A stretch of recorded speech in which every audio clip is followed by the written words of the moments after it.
I am Filimone Chitoko, the Speaker of the Parliament of the Republic of Fiji. It is a privilege and honor for me to chair this morning's session of the Assembly.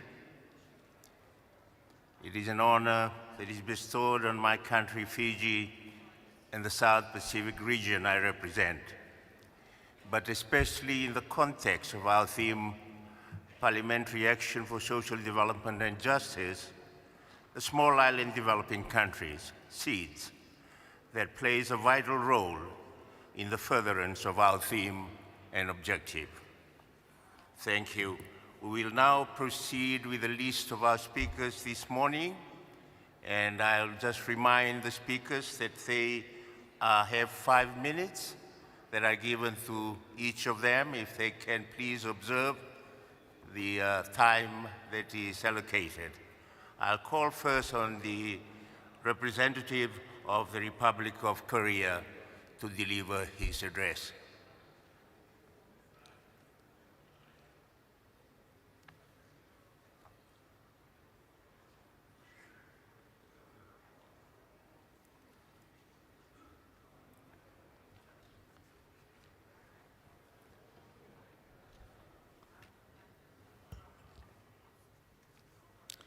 존경하는 세계 각국의 대표단 여러분, 안녕하십니까? 대한민국 국회의원 위성곤입니다. 오늘 이 자리를 통해 정의롭고 지속 가능한 사회를 위한 의회의 역할에 대해 말씀드리고자 합니다. 인류 사회가 건강하게 발전하기 위해서는 누구나 기회와 권리, 자원에 공정하게 접근할 수 있어야 합니다. 그 핵심에는 노동의 권리가 있습니다. 노동은 단지 생계를 위한 수단이 아닙니다. 인간의 존엄을 지키는 기본이며 사회가 함께 성장하는 기반입니다. 따라서 노동자에게 공정한 임금과 안전한 노동 환경이 반드시 보장되어야 합니다. 대한민국 국회는 최근 근로기준법을 개정했습니다. 미지급 임금의 지급 범위를 확대하고 상습적인 임금 체불에 대한 징벌적 손해보상 제도를 도입했습니다. 또한 협동조합과 사회적 기업 등 연대경제 주체들을 적극 지원하고 있습니다. 이들은 공동체의 가치를 지키며 지속가능한 발전을 이끄는 중요한 축이기 때문입니다. 그러나 이 모든 제도와 실천은 민주주의라는 튼튼한 기반 위에서만 가능합니다. 대한민국은 최근 헌법과 법률을 위반해 비상계엄 사태를 선포하고 군인을 동원해 총구를 국민에게 겨누고 민주공화정을 파괴하려는 대통령을 국민의힘으로 그 자리에서 쫓아냈습니다. 추운 겨울 123일 동안 탱크를 온몸으로 막아내고 수백만 시민이 광장에서 자신들이 좋아하는 K-팝 가수들을 응원하던 응원봉을 들고 형행색색의 응원봉을 들고 민주주의를 지켰습니다. 우리는 그것을 빛의 혁명이라 합니다. 국민들은 폭력 대신 인내로, 분열 대신 연대로 민주주의를 지켜냈습니다. 그 결과 대통령은 의회와 헌법재판소의 헌법적 절차에 따라 탄핵되었습니다. 그리고 국민들은 평온한 일상으로 돌아왔습니다. 이것은 단지 한 나라의 정치적 사건이 아닙니다. 시민주권이 승리한 역사적 순간이자 인류 보편의 가치는 지키는 일입니다. 우리는 반드시 기억해야 합니다.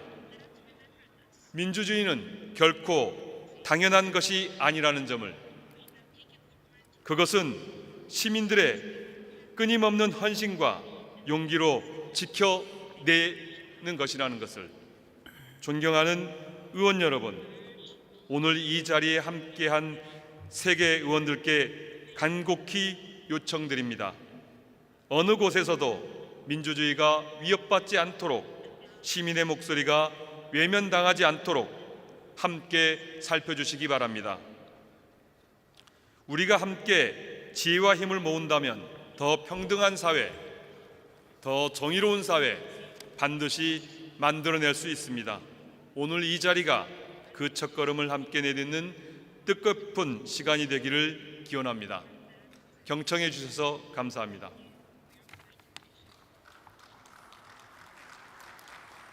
I thank the representative of the Republic of Korea. I now call next on the representative of Canada.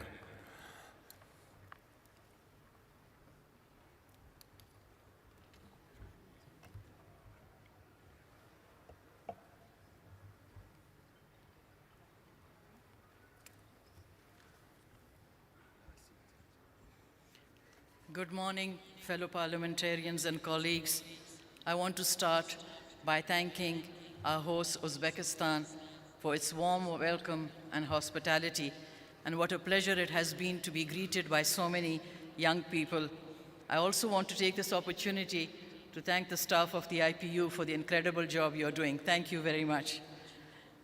Colleagues, in these uncertain times, the role of parliamentarians in advancing social development and justice has never been more crucial. Across the world, societies are facing growing inequalities, persistent poverty, and barriers to social mobility, challenges that are further aggravated by ongoing conflict, economic instability, climate change, and humanitarian crisis. These challenges demand not only policy responses, but also a firm commitment from us, parliamentarians, to ensuring that our institution, laws, and democratic process work in the service of all people, particularly the most vulnerable. As representatives of the people, we have a unique responsibility to translate aspirations for social development and social justice into concrete legislative actions. We must also strengthen our country's oversight functions, advocate for inclusive economic policies, and uphold human rights to create fairer, more equitable societies. Today, I wish to highlight Canada's efforts in advancing social development through parliamentary initiatives and share key lessons that can guide our collective actions. For instance, Canada is aiming to reduce poverty by 50% by 2030 based on our 2015 levels. The target was set following the adoption of a national poverty reduction strategy in 2018, which also established Canada's official poverty line. The poverty line is based on the cost of a specific basket of goods and services necessary to a modest, basic standard of living. In 2015, Canada's poverty rate was at 14.5%. In 2020, it was down to 6.4%. Unfortunately, due to the COVID-19 pandemic and its profound socio-economic consequences, Canada's poverty rate rose back to 9.9% in 2022, highlighting the fact that regardless of country's wealth, significant challenges remain. Eradicating poverty in all its forms is crucial to achieving social development and justice, as it ensures every individual can live with dignity, access essential services, and contribute meaningfully to society. Without addressing the root causes of poverty, true equity and sustainable progress will remain out of reach. Other measures adopted by Canada aimed at promoting social development include tax credits to support low and middle income families, such as the Canada Child Benefit, and low-income workers, such as the Canada Worker Benefit. To promote social inclusion, the Government of Canada has implemented a series of strategies and action plans to combat racism, advance reconciliation with Indigenous peoples, address discrimination against LGBTI individuals, and remove barriers faced by people with disabilities. Such social policies are essential to sustainable development. Without strong social systems, economic and environmental progress cannot be sustained. Sustainable development can only be achieved when its three pillars, economic, social, and environmental sustainability, are strong and balanced. Indeed, social development and social justice are fundamental to sustainable development. Let us ensure that our parliamentary efforts translate into meaningful progress, leaving no one behind. Thank you, and enjoy the rest of the day. I thank the Honourable Member of Parliament of Canada. I now call on the representative of Bosnia and Herzegovina to the dais.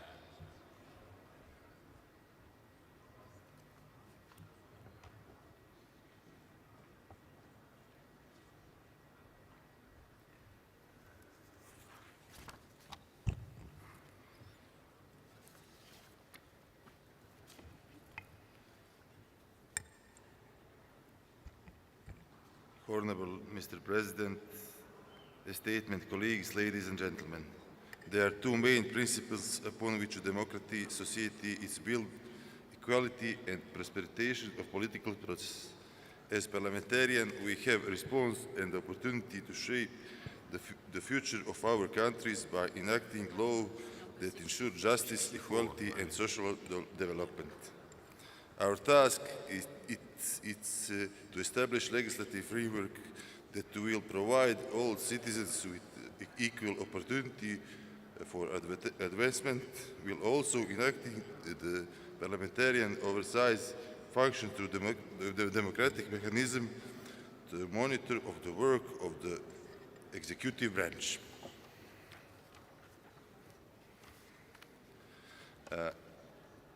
Parliamentarism has brought prosperity to society. However, parliamentarism today faces a crisis of legitimacy, and democratic institutions have failed to address some of the significant challenges of our time.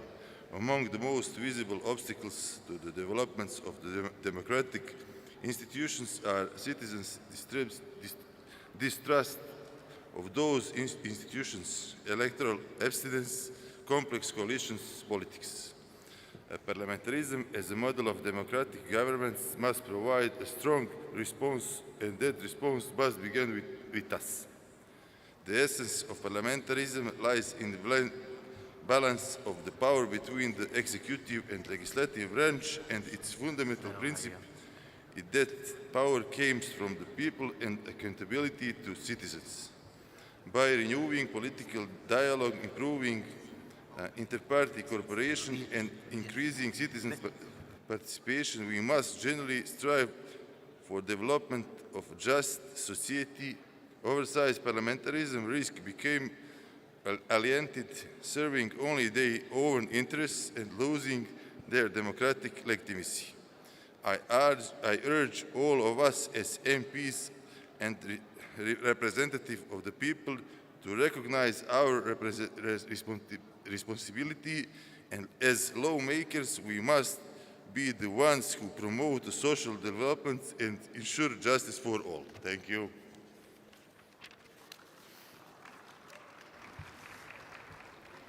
I thank the Honourable Member of Parliament from Bosnia and Herzegovina for his intervention. I now call on the next speaker, the representative of the Islamic Republic of Iran.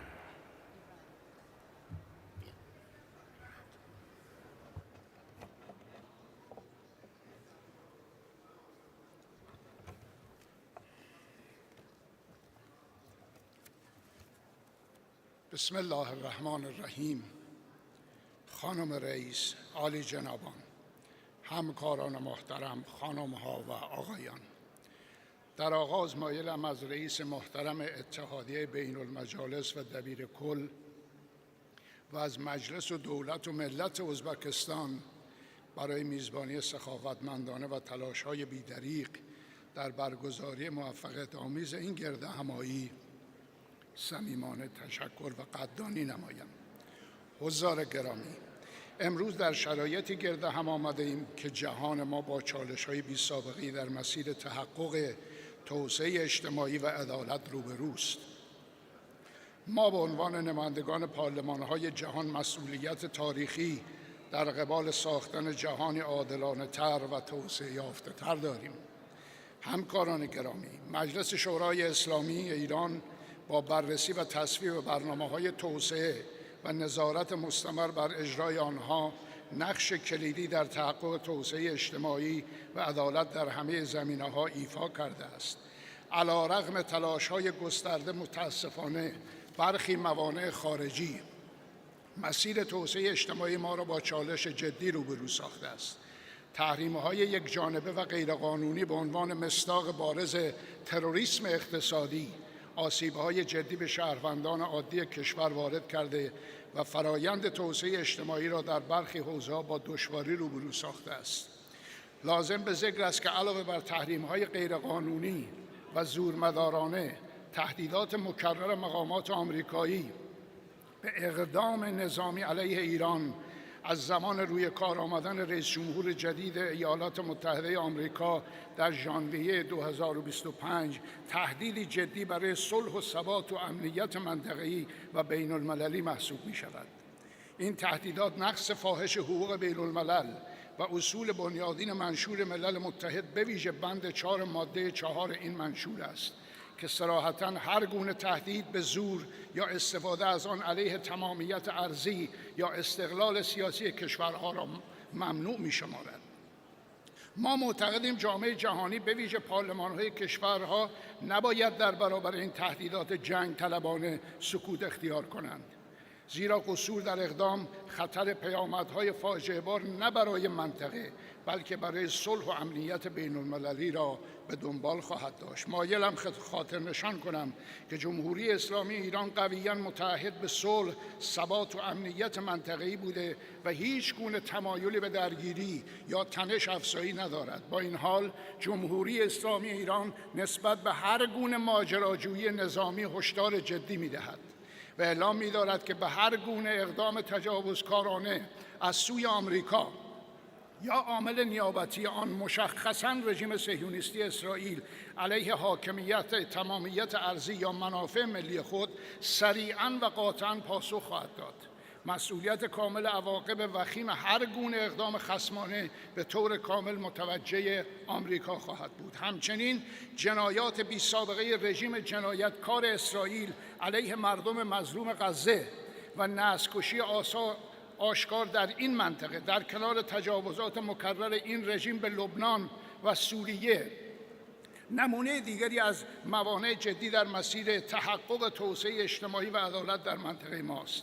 این اقدامات غیر انسانی نه تنها حق حیات را از ساکنان این مناطق سلب کرده است، بلکه هر گونه اقدام و امید به آینده بهتر و فرصت‌های توسعه را نیز از آنان گرفته و شرایط زندگی را برای میلیون‌ها انسان بیگناه و غیر نظامی به وضعیتی غیر قابل تحمل تبدیل کرده است. پارلمان‌های جهان نمی‌توانند و نباید در برابر این نقض آشکار حقوق بشر و قوانین بین‌المللی سکوت کنند.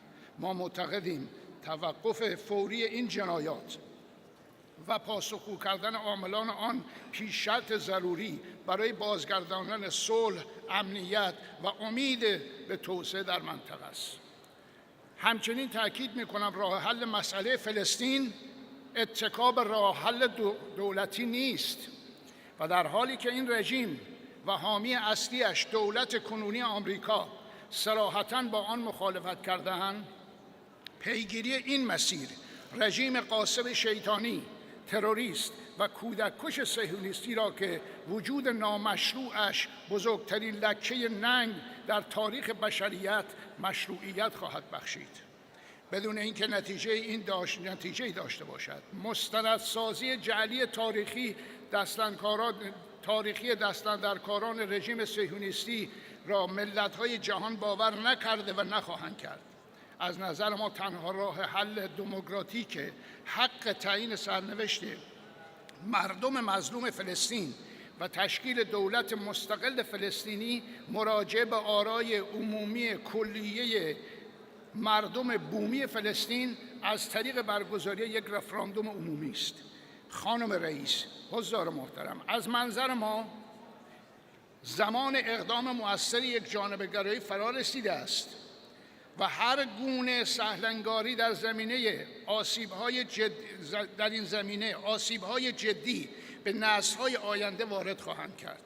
اتحادیه بین المجالس به عنوان یک نهاد فراگیر پارلمانی جهانی می‌تواند نقشی محوری در هماهنگسازی تلاش‌های بین المللی برای مقابله با هر گونه اقدام غیرقانونی که توسعه و عدالت را تهدید می‌کند ایفا نماید.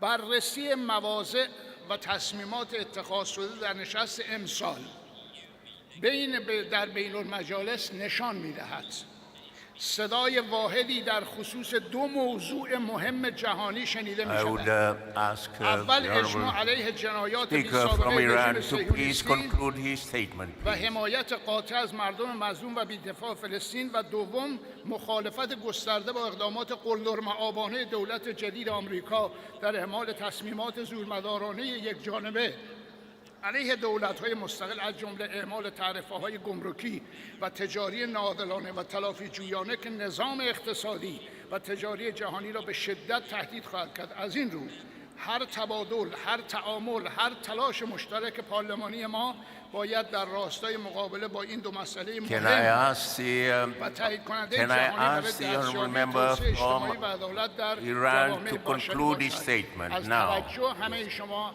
عزیزان تشکر می‌کنم. Thank you. I thank the representative of the Islamic Republic of Iran.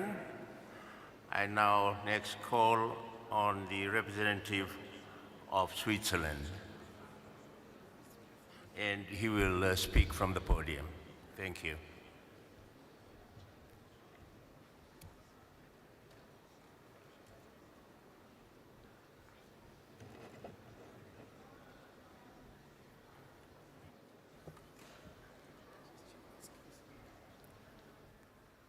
Dear Mr. Chair, before I begin my speech, I would like to thank the Uzbek Parliament on behalf of the Swiss delegation for its invitation and hospitality.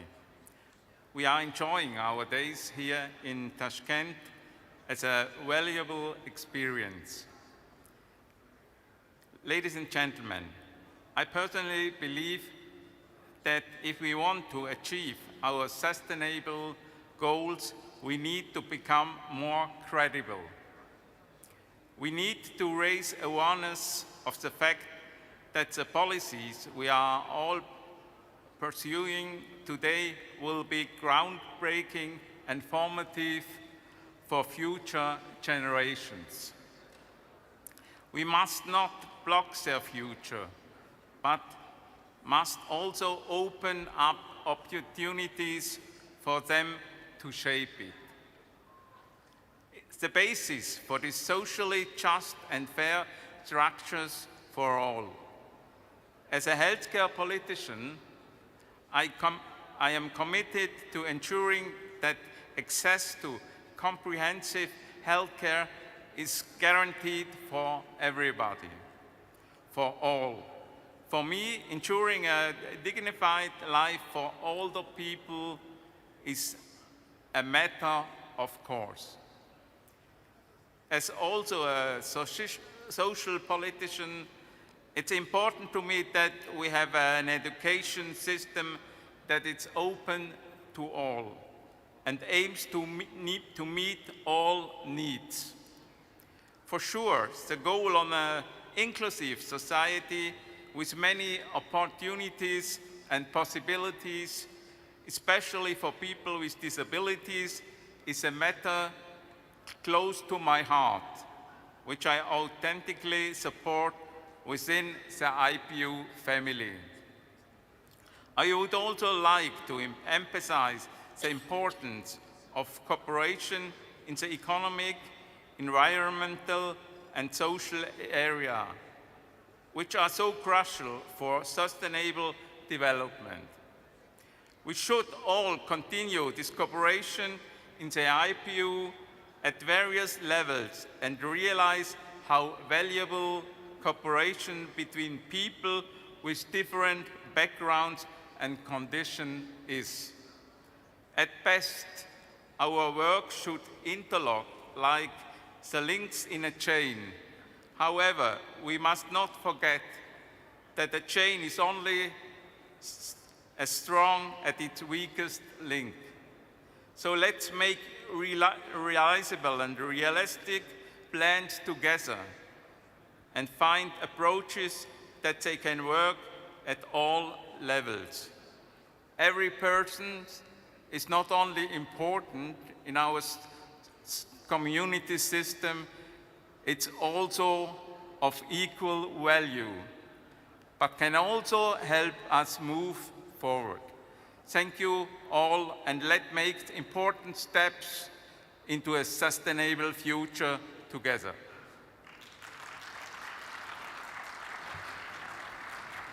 I thank the honourable member of the Swiss Parliament.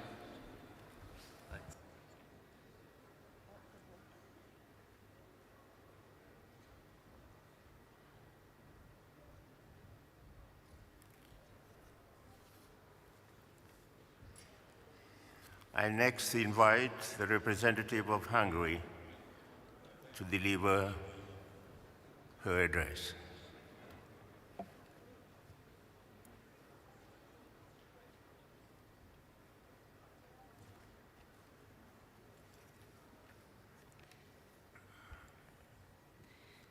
Dear Mr. President, dear peer members of Parliament, modernism and globalization that amplifies it affect everyone. At the same time, globalization has not delivered desired happiness to all. Many have suffered and continue to suffer disadvantages. The resulting feeling of frustration, marginalization, humiliation, and being threatened can affect individuals as well as communities.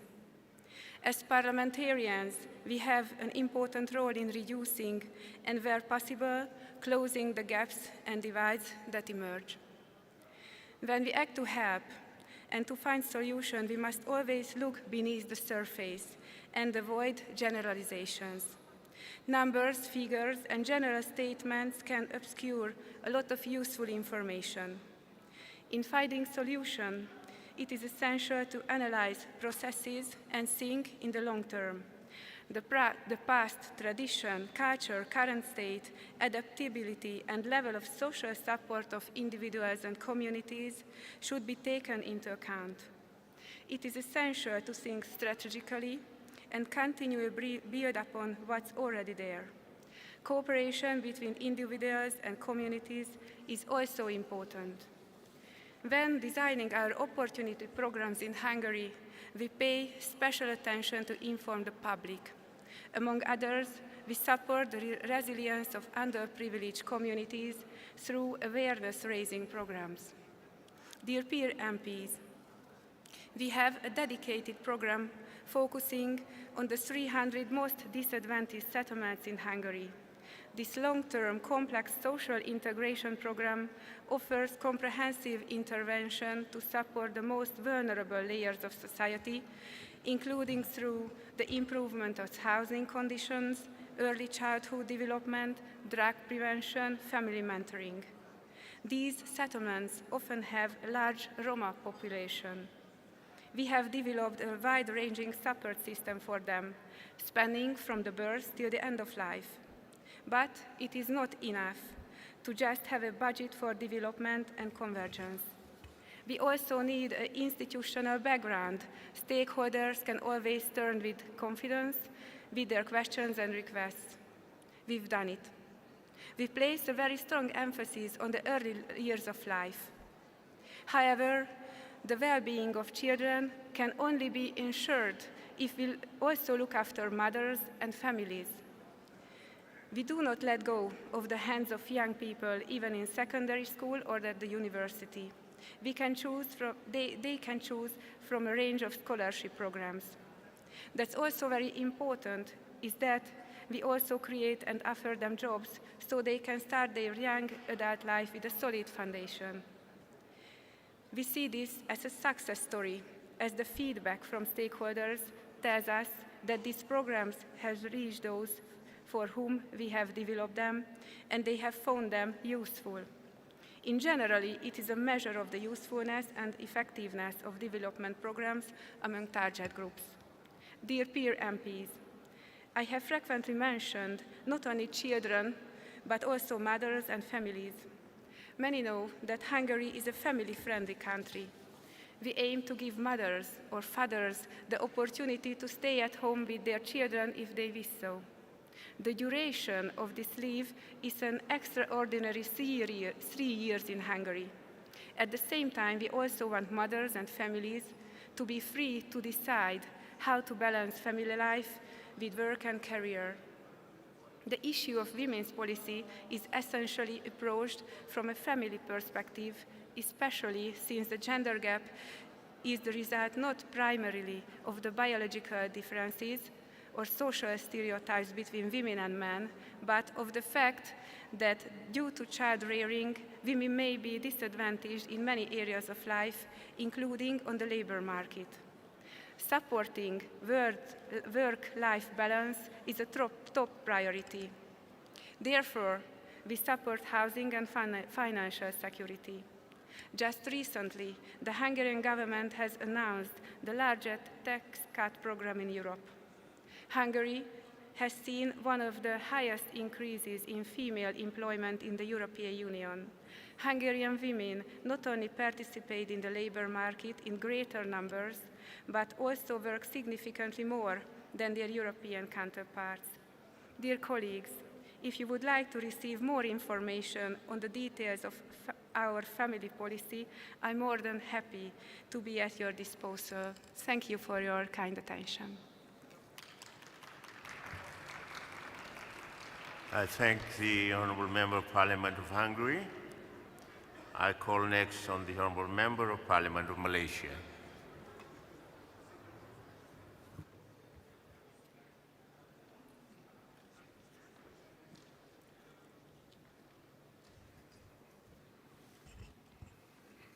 Thank you, Honourable Chairman, distinguished delegates, and fellow members of Parliament. Good evening, good morning, Assalamualaikum warahmatullahi wabarakatuh. Today, as we gather for the 150th IPU Assembly in Tashkent, we stand at a crucial moment in history. Our discussion and action carry the weight of expectation from the people that we represent. It is imperative to reflect the voices of our constituents, for they have entrusted us with their hopes and aspirations. The themes of this assembly coincide with the current need for parliamentary action for social development and justice. We reaffirm our commitment to ensuring that the principle of equity, inclusiveness, and justice are rooted in our national and global agendas. Ladies and gentlemen, as Member of Parliament, we serve as architect of change in our country. It is our responsibility to shape policies that align with our people's needs. This role goes beyond legislation. It involves listening to, understanding, and supporting those who are often marginalized, the elderly, the disabled, refugees, and children. We must include this group in our decision and actively shape their future. I would like to highlight a few Malaysia's initiatives with regards to poverty eradication and social protection through our 12th Malaysia Plan. Ladies and gentlemen, we stand today at a pivotal moment in our nation's journey. Malaysia finds itself not just at a crossroad, but at a critical juncture where our path forward demands resilience, unity, and visionary leadership. The challenges we face are not unique to us alone, but resonate with many of the nations represented here today. We grapple with the complex realities of globalization, the fluctuation of financial system, and the rapid surge of technological advancement. These forces, while transformative, have also deepened existing inequalities, pushing some to the margin and widening the gap between those who thrive and those who struggle. In pursuit of the Sustainable Development Goal, we must recognize that social development is not merely an agenda item to be ticked off. It is, in fact, the bedrock of an equitable and just society. Without it, progress is merely a fleeting illusion. We take pride in the step we have taken. The Malaysian Parliament has been at the forefront of championing social initiative, fighting the scourge of poverty, and enhancing social protection framework. Our universal healthcare system is a testament to our commitment to inclusivity, ensuring that no Malaysia is left behind. It is a reflection of our dedication to the principle that health is a fundamental human right. In this regard, the Malaysian initiative is currently being intensified based on the roadmap set out in the 12th Malaysian Plan, a comprehensive initiative that aims to reshape Malaysia's path towards inclusive and sustainable development. I would like to emphasize that one of the main objectives of the 12th Malaysia Plan is building an inclusive and more resilient society. Key measures include an expanded social safety net to provide support to the most vulnerable population and directed financial assistance which addresses immediate need and increasing skill development programs, particularly for youth and women. But, ladies and gentlemen, furthermore, the current climate crisis is magnifying the vulnerabilities of already marginalized population. It is our duty as parliamentarians to enact laws for sustainable development that addresses environmental concerns which enhance social equity. Integrating social justice into our climate policy will not only broaden our approach to environmental challenges, but will also strengthen our commitment to justice for all citizens. Ladies and gentlemen, as we delve deeper into the implication of a new social contract, we must reflect on its significance for Malaysia and the wider world. The UN Secretary General has emphasized the urgent need for a framework rooted in human rights that encompasses universal social protection, decent work, and inclusivity in decision-making process. For Malaysia, this is not just an ambition, it is an urgent call to action. We must forge ahead with bold, robust policy that guarantee every citizen have access to essential services like healthcare and education. But it cannot stop there. We must also ensure that every hardworking Malaysian is met with fair wages and work in safe, dignified conditions. This is not just about policy, it is about honoring the fundamental rights of our people. We must actively create platforms that empower these voices, embedding their perspective into the very core of our legislative practice. Only then can we confidently say that we are building a nation where every citizen is valued and prioritized. This collective responsibility is not just a challenge, it is an opportunity for transformation, one that we must embrace as members of the International Parliamentary Union. Ladies and gentlemen, at this important gathering, I urge each of you to reflect on some critical questions. What essential element should our proposed new social contract for humanity encompasses? How can we ensure that people, not market or technology, regain control of social development? And what new commitment do we need to make from this assembly to prioritize the needs of those we Malaysia serve? to please, Mr. Honorable Chairman, in closing, let us view this assembly not as merely a forum for dialogue, but as a pivotal platform for transformative action. I urge each delegate to consider the essential element of a new social contract that prioritizes the humanity needs. Now is time for decisive action. Let us commit ourselves to not just envisioning a better future, but to actively working towards a realization. Together, we can turn our aspiration into a tangible reality that benefits all citizens. Thank you, Rahmat, for your dedication and commitment. Thank you. I thank the Honourable Member of Parliament of Malaysia for his address. I now call on the Honourable Member of the Parliament of the Netherlands.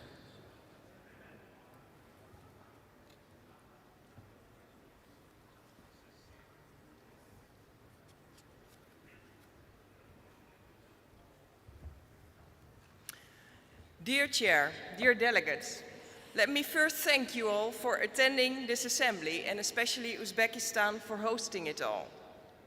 And then let me ask you, parliamentarians, something about social development and justice.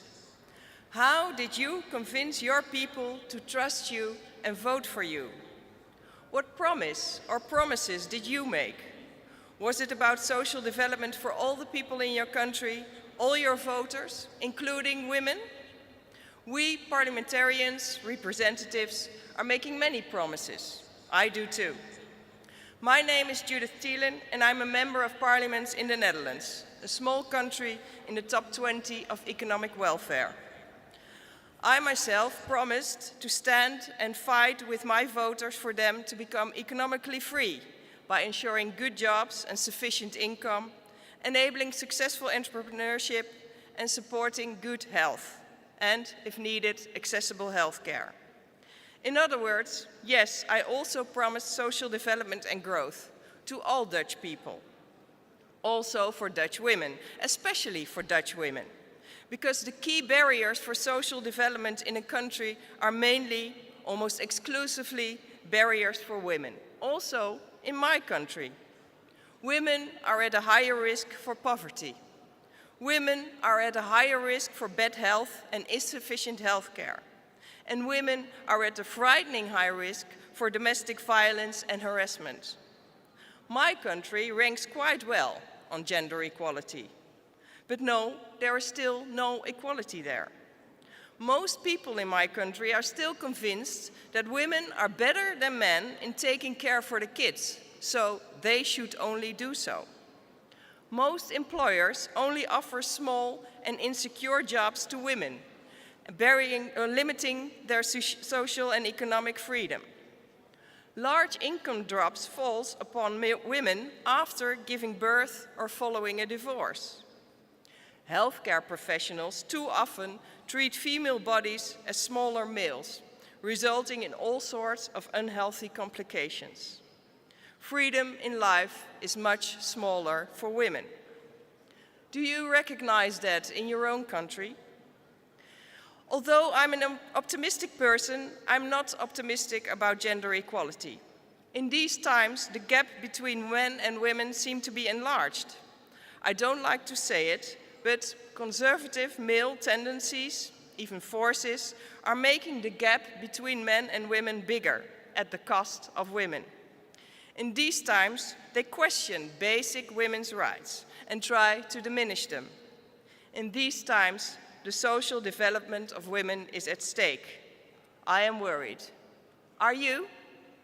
I call on us all, women parliamentarians, and yes, also you, male politicians, to recognize the fact that social development starts with recognizing and fighting for women's rights, with breaking barriers for women's income, prosperity, and freedom, with offering women more opportunities to prosper and to lead. I call on you to recognize that and live up to that every day. Remember the promise you made. Thank you.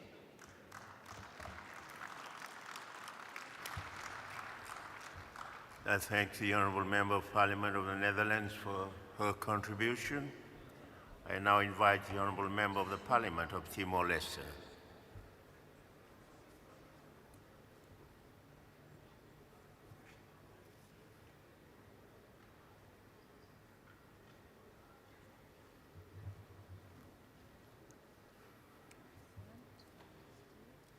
Excelentíssimo Presidente da Assembleia, distintos Presidentes de Parlamentos, distintos colegas parlamentares, antes de mais quero registrar uma palavra de agradecimento ao IP pela magnífica organização desta Assembleia e também gostaria de agradecer ao Parlamento e ao povo do Uzbequistão pela organização deste grande evento e pelo caloroso e gentil acolhimento e hospitalidade que nos fazemos sentir como se estivéssemos no nosso próprio país.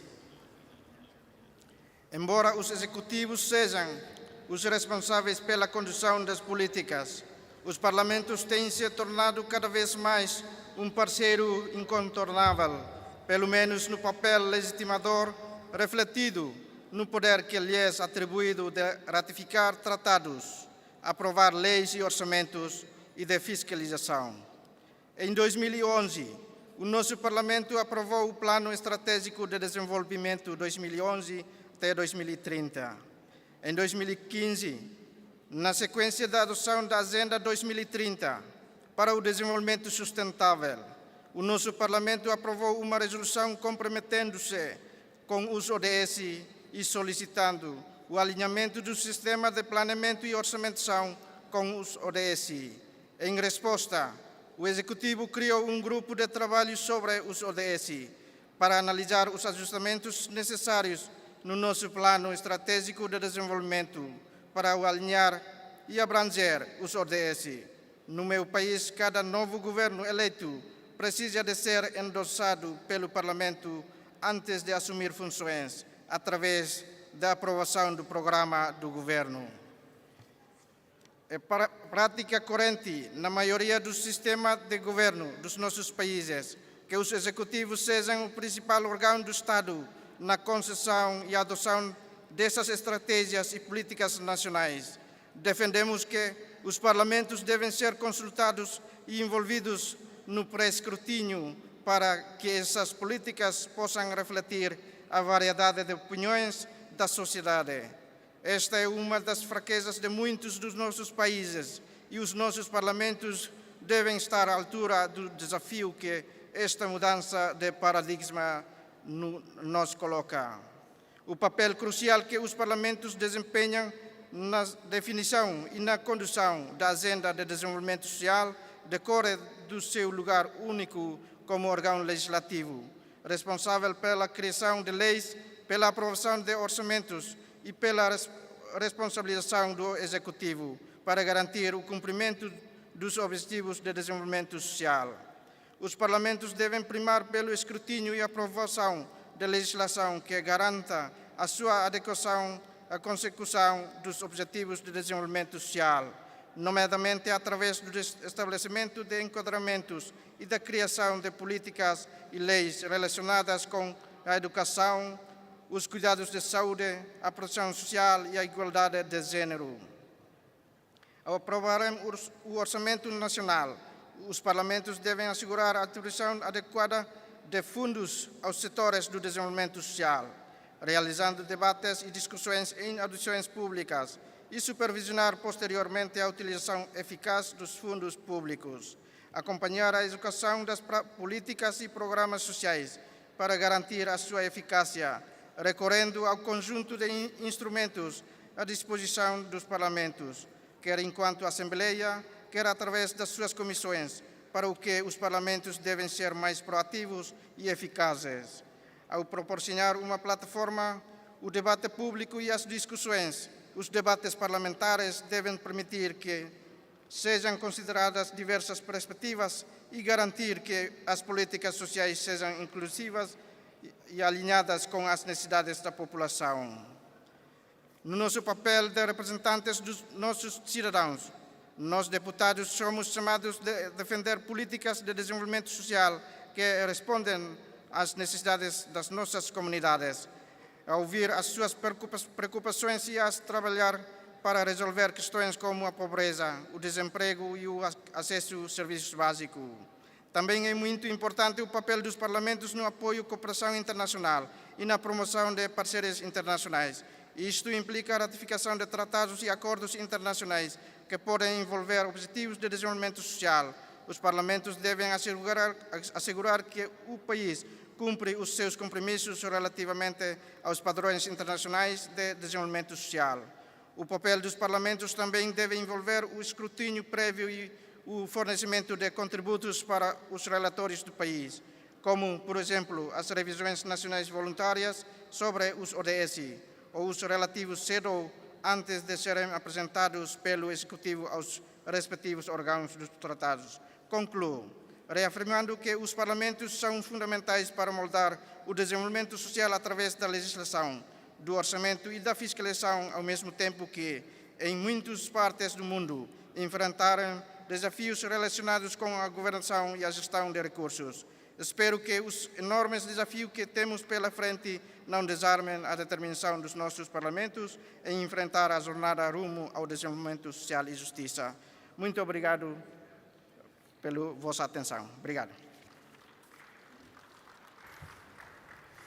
I thank the Honourable Member of the Parliament of Timor-Leste. I invite the Honourable Member of Parliament of the Ukraine to deliver his address.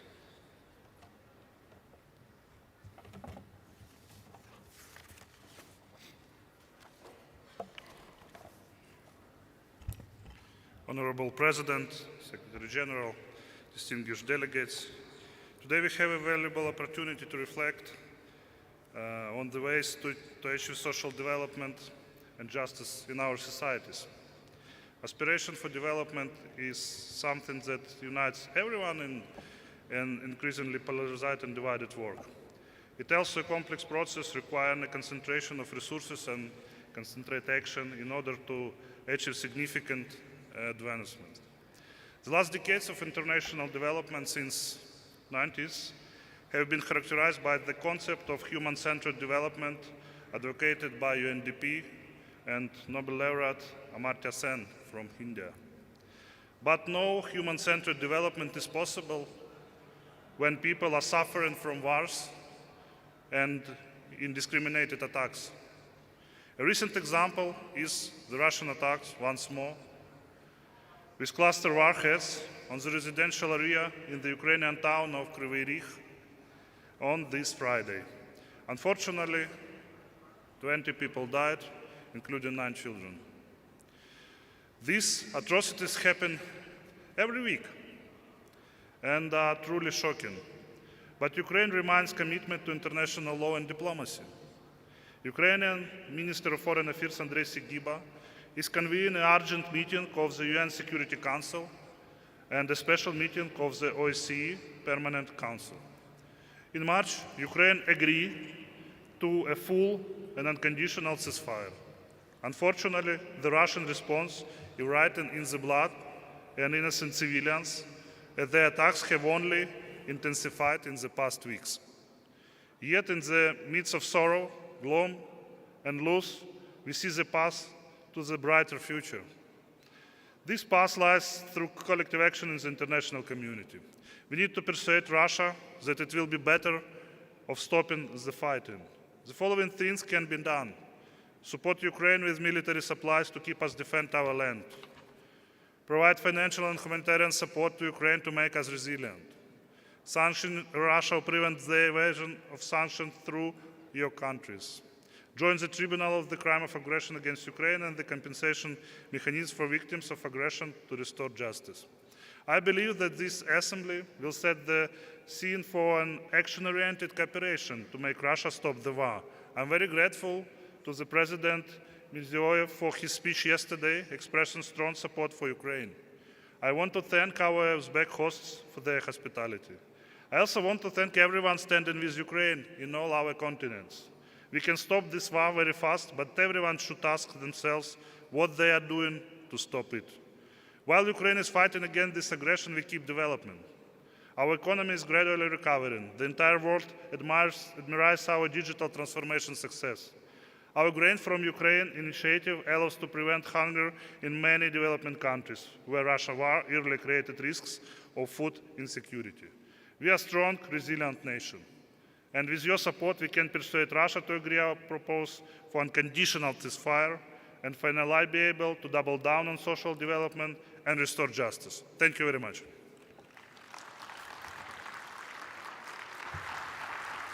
I thank the Honourable Member of Parliament of the Ukraine for his address. I now invite the Honourable Member of Norway Parliament.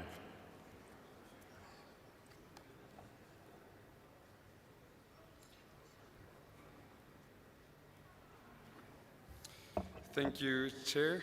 And I would like to start by also thanking our hosts from Uzbekistan for welcoming us to their country.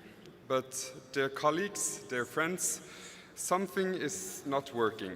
Young people in particular are growing up with the sense that no matter how hard they work, the system isn't built for them.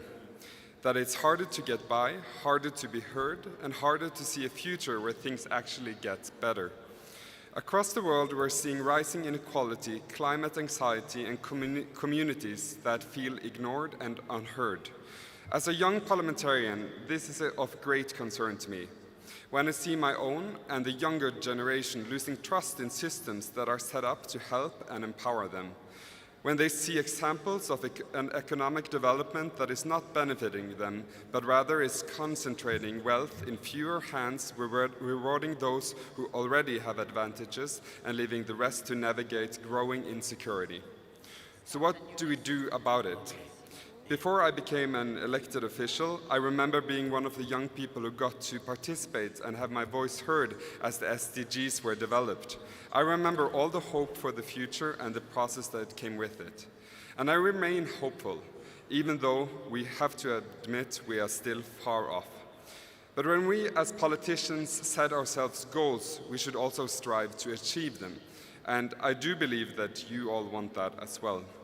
But people are tired of being told to wait. Young people are tired of being told to be patient, to adjust, to accept the systems that isn't perfect, but it's the best we got. Firstly, economic development has to be about people, not just numbers on a spreadsheet. For too long, we've measured success by growth rates alone, but that doesn't tell us if someone can afford rent. It doesn't tell us if young people are burning out in school or stuck in jobs that don't pay enough to live. A new social contract needs multiple measures of progress, ones that reflect well-being, equality, and sustainability. Because if growth comes at the cost of the climate, cost of people's fundamental rights, then it's not really growth in the broad sense of the word. It's development at the cost of people. Secondly, we need to push for global reforms that promote justice. That means holding multinational companies accountable across our borders. It means fairer trade rules, climate financing that actually reaches vulnerable communities, and development aid that listens to the people it's supposed to support and empower. But global justice starts at each of our homes. And if we're not serious about social development, we're only serious about social development if we also talk about inclusion, not just in theory, but in practice. And we have to be honest. True social development is impossible without equality. Impossible when parts of our populations do not have the same opportunities. When women or minorities, such as LGBTI individuals, are being discriminated against, it does not benefit anyone but those who stand to gain from oppressing others. Around the world, women are still paid less, underrepresented in leadership, and disproportionality impacted by poverty and violence. That needs to change. We need to invest in reproductive health, support women's economic independence, and ensure that policies from education to climate action are shaped within women's voices at the center. If we want real progress, we can't afford to leave half the population behind. And friends, too many young people, too many people with minority backgrounds, too many LGBTI individuals, people with disabilities, or those growing up in poverty still don't have the same access to opportunities. They're facing barriers in education, in the job market, in housing, in healthcare, and that is not just unfair, it's a waste of talent, energy, and potential. We talk a lot about giving people a seat at the table, but it's not enough to offer a chair. You have to make space for their voice, their reality, and their power. Inclusion means co-creation. It means investing in schools where every kid can succeed, not just those who already start ahead. It means making sure mental health care is there when someone needs it, not 6 months after. It means we need to be bold. We need to build policies that are rooted in fairness, dignity, and possibility. We need to challenge systems that protect the status quo, not protect the status quo, but embrace solutions that lift up the most vulnerable. Because, to conclude, social development isn't a luxury. It's not something we get to after the economy is fixed. It is the fixed. A more inclusive society is a stronger society. So let's act with that in mind. Thank you, Chair.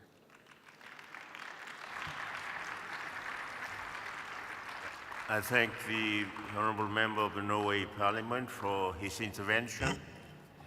I call next on the Honourable Member of the Parliament of Mexico.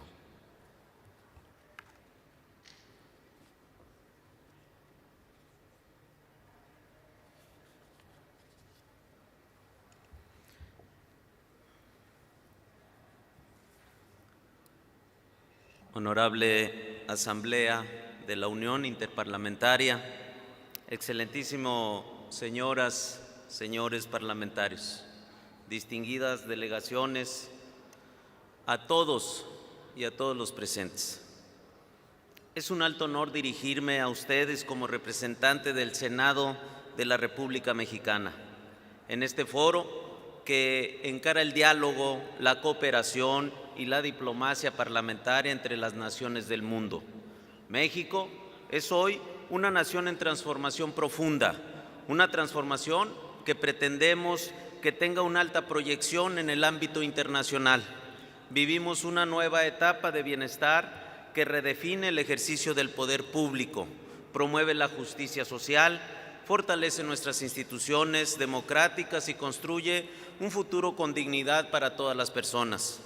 Esta nueva etapa es posible gracias al liderazgo firme, ético y visionario de nuestra actual jefa de Estado, la presidenta Claudia Sheinbaum Pardo, primera mujer en la historia de México en encabezar el Poder Ejecutivo.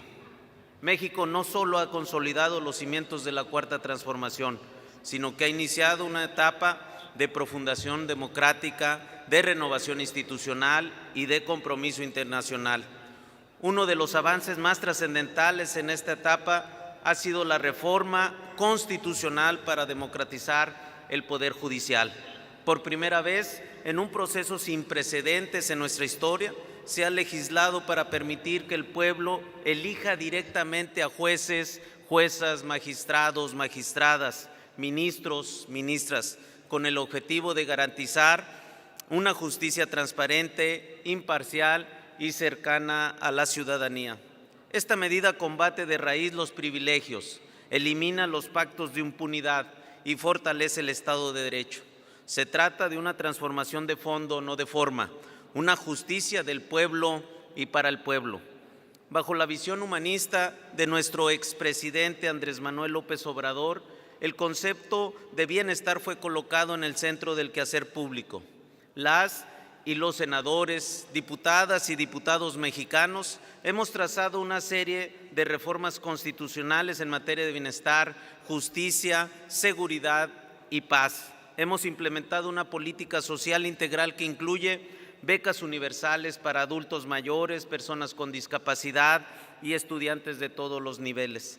La duplicación de salarios para maestras y maestros, para personal médico y para los policías, reconociendo su papel en la construcción de un país seguro, sano y educado. Estos derechos sociales no son programas asistenciales, son derechos constitucionales que se ejercen con dignidad y se garantizan por ley. Uno de los grandes pilares de esta transformación es el Plan México, una estrategia de desarrollo integral que articula 3 ejes prioritarios: reindustrialización nacional con enfoque regional y sostenible, impulsando empleos, innovación y desarrollo económico con justicia territorial. Soberanía energética, apostamos por energías limpias, infraestructura nacional y tecnología propia para garantizar acceso, estabilidad y control sobre nuestros recursos estratégicos. Autosuficiencia alimentaria, fortalecemos al campo mexicano para asegurar que ningún hogar pase hambre y para devolver la dignidad a nuestros campesinos, guardianes históricos de la tierra. Este modelo de desarrollo no solo responde a nuestros desafíos nacionales, está alineado con los objetivos del desarrollo sostenible de la Agenda 2030, demostrando que México actúa con visión global y compromiso local. En el escenario internacional, México ha reafirmado su papel como actor con voz propia, comprometido con el multilateralismo, la paz y la cooperación.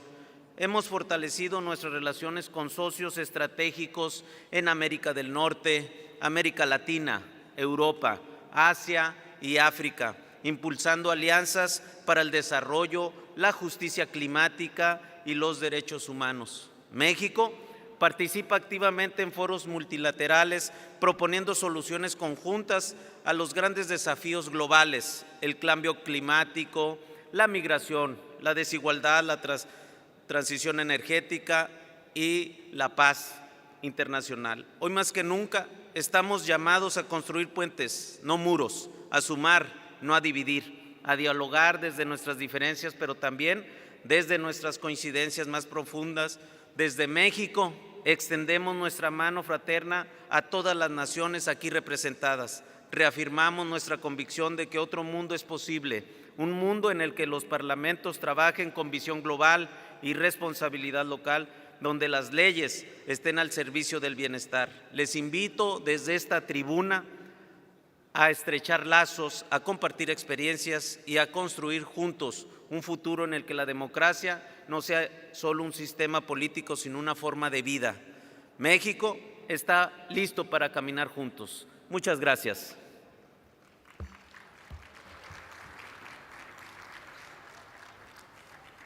I thank the Honourable Member of Parliament of Mexico. I now invite the Member of Parliament of Romania to deliver her address.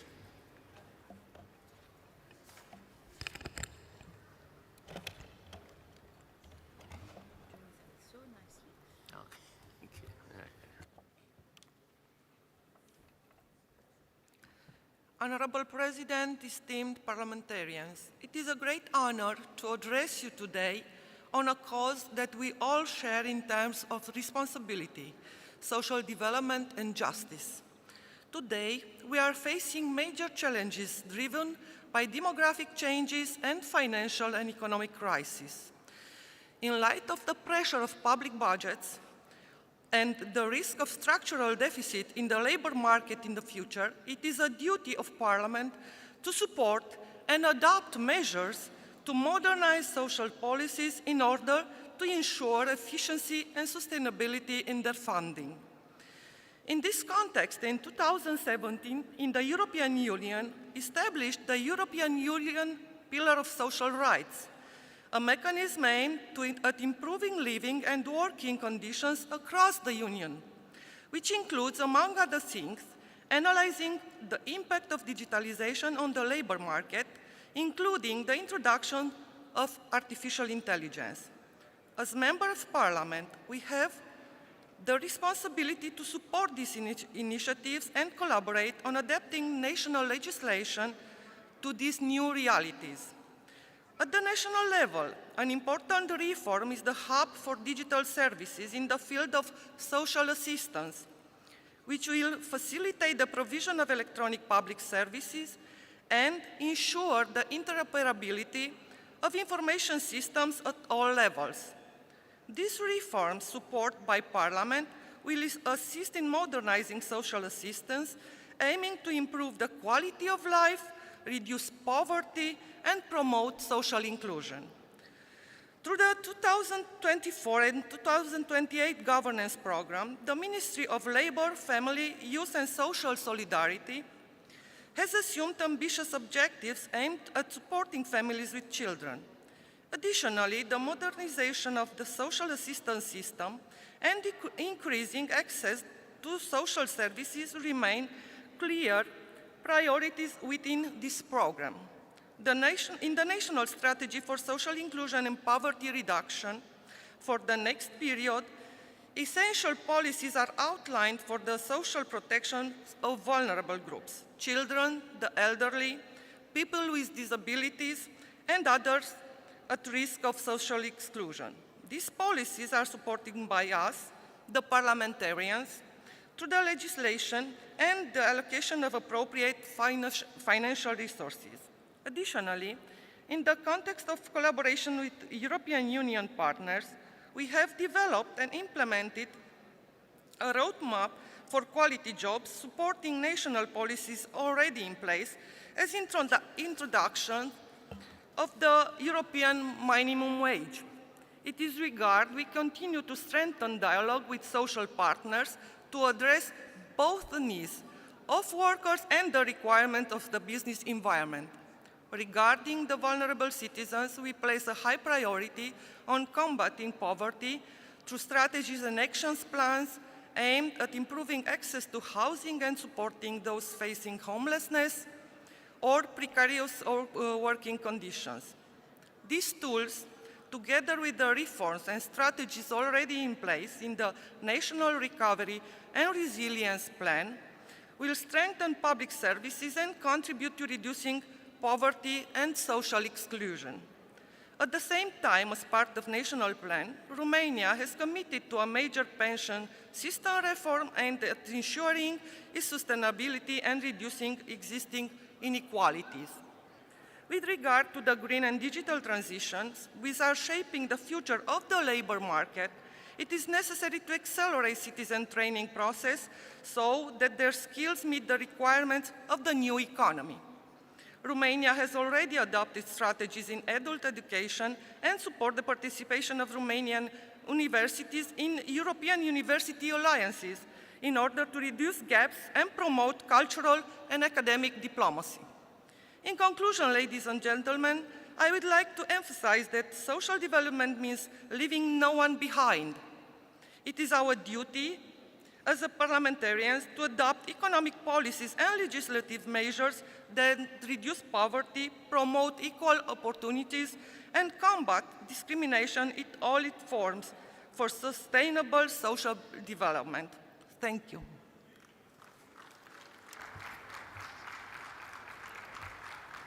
I thank the Honourable Member of the Parliament of Romania for her address. I now invite the Honourable Member of Parliament of Burundi.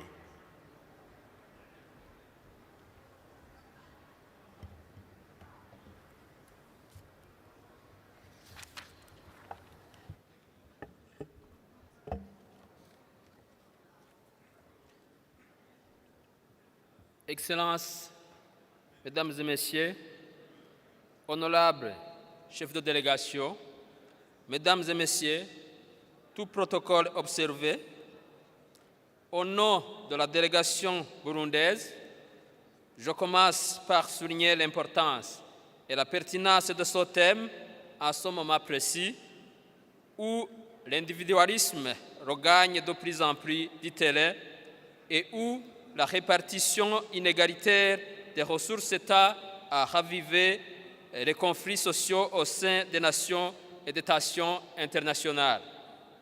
Face à cette situation, il est impératif que les institutions étatiques agissent sans tarder et reprennent en main leur rôle de redistributeurs de ressources, de protecteurs sociaux et de régulateurs économiques par la promotion des politiques de développement harmonieux et de la justice sociale qui riment avec des objectifs de développement durable pour freiner la montée des égoïsmes et l'exacerbation de la pauvreté et des inégalités sociales dans le monde. Le Burundi a inscrit en priorité cet aspect dans sa vision à long terme, 2040, pays en voie de développement, 2060, pays développés, et dans son plan national de développement 2018-2027, et l'a érigé comme axe stratégique qu'il est en train de mettre en œuvre à travers son document de politique nationale de protection sociale en vue d'éradiquer la pauvreté. Pratiquement, le gouvernement du Burundi est en train de mettre en œuvre des actions coordonnées qui visent à rétablir les équilibres structurels de l'économie à travers l'amélioration de l'accès aux services sociaux de base, dont l'éducation, la santé, la lutte contre le chômage des jeunes et la protection sociale dans son ensemble. Ici, l'homme, dans sa dignité, est mis au centre du développement en tant qu'acteur et bénéficiaire. Le Parlement du Burundi, en tant qu'instance législative et de contrôle de l'action gouvernementale, contribue à cette politique en s'assurant que tous les moyens nécessaires sont mis à la disposition du gouvernement, notamment à travers le vote des lois budgétaires sensibles au développement social et à la justice sociale, ainsi que le contrôle et la sensibilisation. Je vous remercie.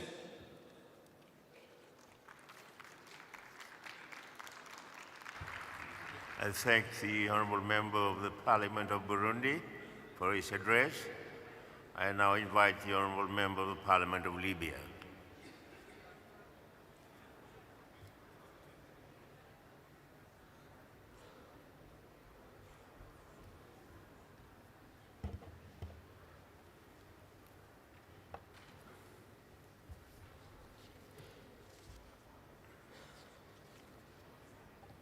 بسم الله.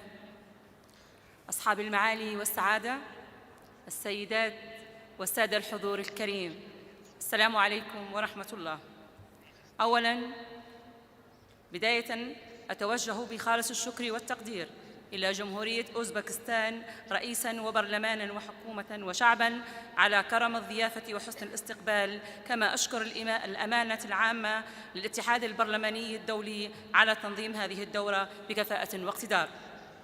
نجتمع اليوم في ظل تحديات إنسانية واقتصادية متفاقمة تهدد الاستقرار العالمي، حيث تواجه المجتمعات بأسرها موجات من النزوح والتهجير القسري في انتهاك صارخ لمبادئ العدالة الاجتماعية والتنمية المستدامة.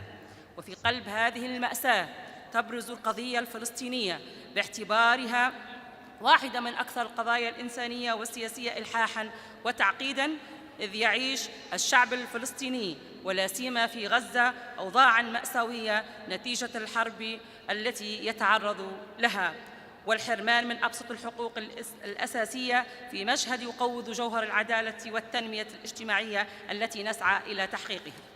أصحاب المعالي والسعادة، السادة والسيدات الحضور، وفي هذا الإطار حرصت دولة ليبيا، وفي إطار التنمية الاجتماعية حرصت دولة ليبيا على تبني سياسات وتشريعات تعزز العدالة الاجتماعية وتحمي الفئات الأكثر ضعفاً من خلال تطوير منظومة الرعاية الاجتماعية بإنشاء صندوق الضمان الاجتماعي للمتقاعدين وهيئة التضامن الاجتماعي لحماية كل الفئات الهشة بالمجتمع لضمان العدالة الاجتماعية وتعزيز مبادئ المساواة والعدالة في مختلف القطاعات. كما تعمل ليبيا على دعم الجهود الدولية الرامية إلى حماية حقوق الإنسان ومكافحة الفقر وتمكين الفئات الهشة انطلاقاً من مسؤوليتها الإنسانية والتزامها بمبادئ القانون الدولي.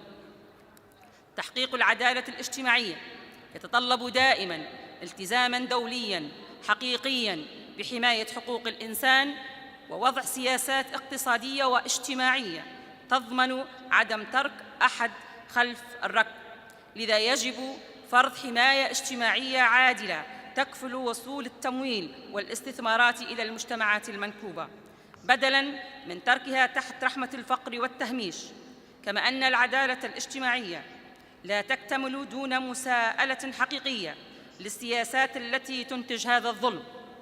نحن بحاجة إلى نموذج تنموي جديد لا يقاس فقط بمعدلات النمو الاقتصادي، بل بمدى تحقيقه لكرامة الإنسان وضمانه للعدالة والمساواة. رسالتي اليوم سيداتي والسادة الحضور الكرام باسم كل من يؤمن بالعدالة هي دعوة ملحة لضمير العالم بأنه لا تنمية بلا عدالة، ولا عدالة بلا حماية، ولا حماية بلا موقف سياسي. وأقول أخيراً، غزة ليست مجرد عنوانا للصراع، بل هي اختبار حقيقي لضمير المجتمع الدولي ولإنسانيتنا أجمعين. شكراً لحسن استماعكم، متمنية أن تكلل أعمال هذه الدورة بالنجاح بما يسهم في تحقيق أهداف الاتحاد البرلماني الدولي ويعزز تطلعات شعوبنا نحو السلام والعدالة والمساواة والحرية. والسلام عليكم.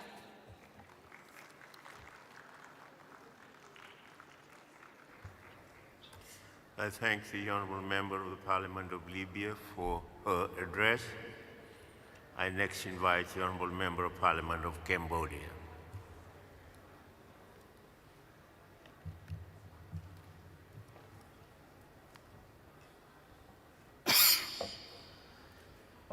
Excellency President, distinguished delegates, in a time marked by growing inequality and geopolitical uncertainty, Parliament are called to play a leading role in crafting inclusive policy that uphold justice and advance social development. This responsibility goes beyond strategic planning. It reflects a moral obligation to ensure that all individuals have access to the fundamental conditions needed to lead dignified and meaningful life. Social development encompasses more than economic indicators. It includes equitable access to education, health care, decent employment, and comprehensive social protection. When these pillars are strengthened through inclusive legislation and effective governance, society becomes more resilient, fair, and cohesive.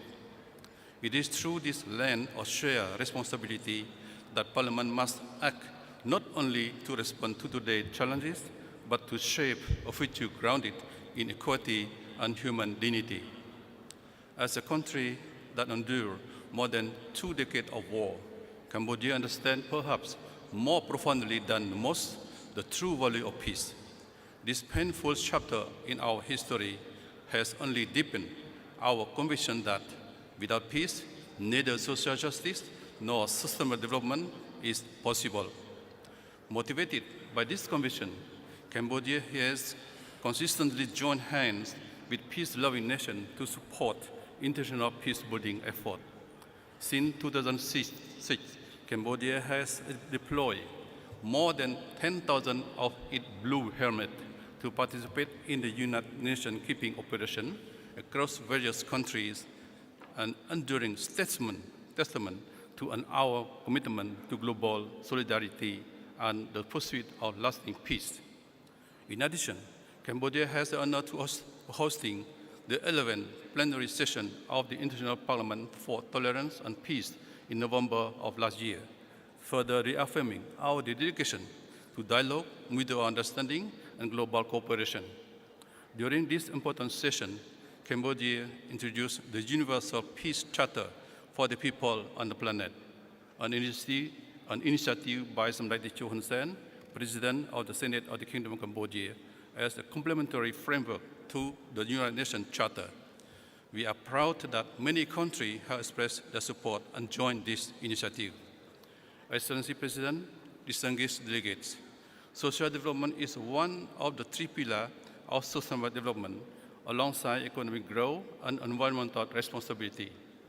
The sustainable development goal cannot be achieved without addressing the needs of the most vulnerable and marginalized. Cambodia fully embraced the 2030 agenda and has localized the SDG through our Cambodian Sustainable Development Goal, including an additional national goal on mine clearance, reflecting our enduring struggle against landmine and explosive remnant of war. To date, we have destroyed over 1 million landmines and 3 million explosive remnant of war. More than 3,000 square kilometers of contaminated land have been cleared. Land once sown with danger now support agriculture, infrastructure, and livelihood, lifting millions out of poverty.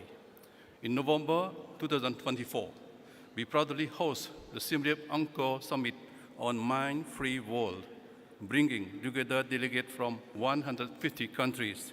Cambodia continues to advance for universal adherence to Ottawa Convention and for global mine eradication. Excellencies, President, distinguished guests, rising inequality threatens not only social cohesion, but also long-term economic progress and achievement of SDG. In response to such challenges, the principle of social justice has long guided Cambodia's development strategy. We continue to address the legacy of conflict, poverty, gender inequality, land tenure issues, and disparity in healthcare and education. Despite these challenges, Cambodia has made important progress thanks to the strong partnership with development allies. Thank you very much for your kind attention. I thank the Honourable Member of Parliament of Cambodia for his intervention. I next invite the Honourable Member of Parliament of the United Arab Emirates.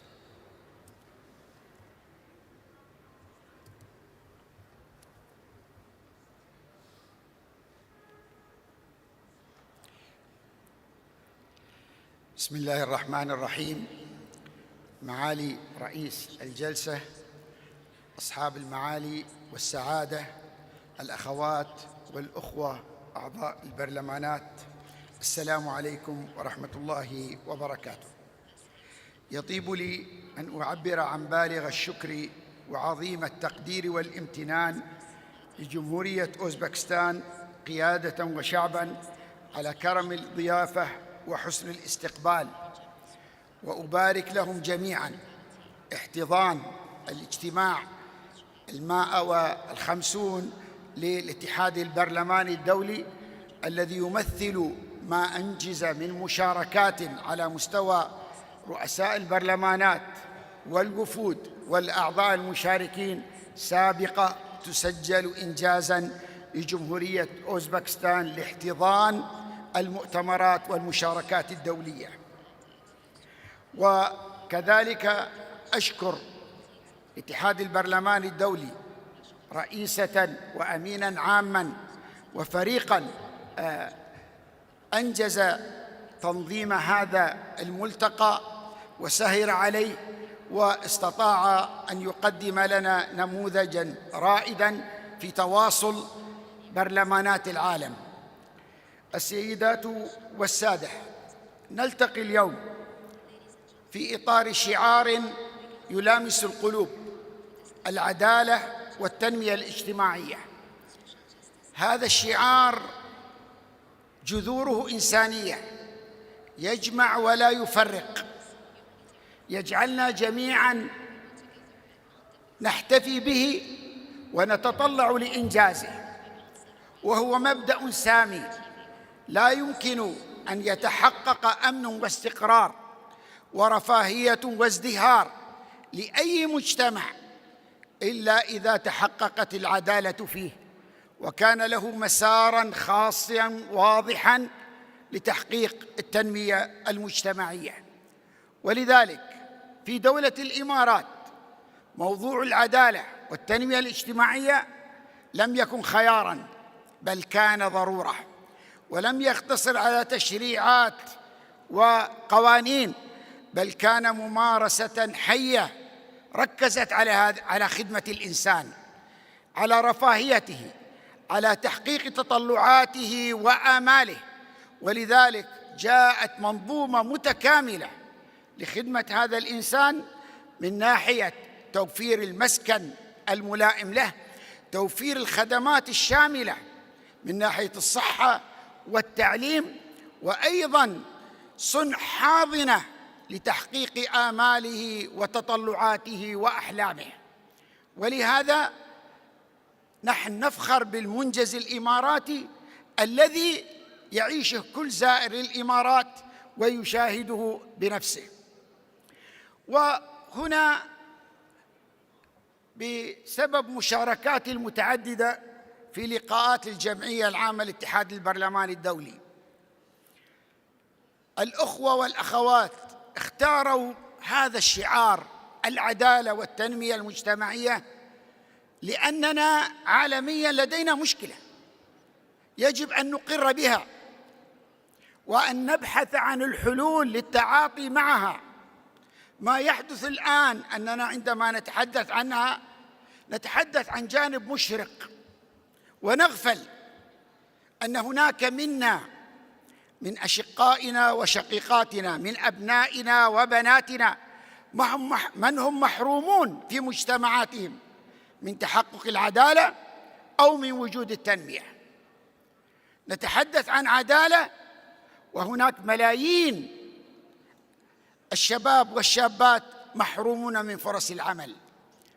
نتحدث عن تنمية مجتمعية وهناك الملايين من هم محرومون من فرص التعليم. نحن هنا نأتي كممثلين للشعوب نتحدث عن إنجازات ونغفل عن المسؤولية المشتركة التي يجمعنا فيها الاتحاد البرلماني الدولي ومبادئه وقيمه. لا يمكن أن تفتخر بعدالة وبتنمية مجتمعية لك ويكون الإنسان الآخر يعاني من الظلم. يعاني من التهميش، يعاني من ضياع الفرص، يعاني من أنه لا يجد مجالاً لكي يتعلم أو لكي يتعالج أو لكي يعمل. نحن بحاجة في إطار شعار العدالة والتنمية المجتمعية أن ننمي الحس الإنساني فيما بيننا، وأن ندرك أنه لا يمكن أن ينجح مجتمع على حساب فشل المجتمعات الأخرى. يجب أن نصنع ثقافة جديدة ندرك المسؤولية الإنسانية في أن نحرص على بناء شراكات تحقق النجاح للجميع. أكرر شكري لكم وأتمنى لكم التوفيق، والسلام عليكم ورحمة الله وبركاته.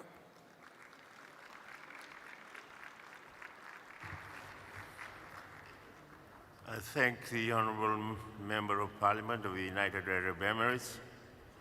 I now ask the Honourable Member of Parliament of Estonia to address the Assembly.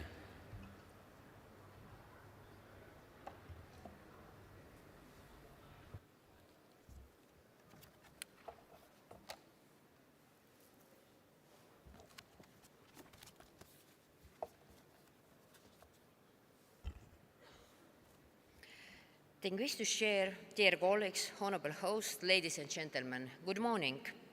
In the pursuit of justice, one should be left behind. Equality is our strength, and injustice is our greatest vulnerability.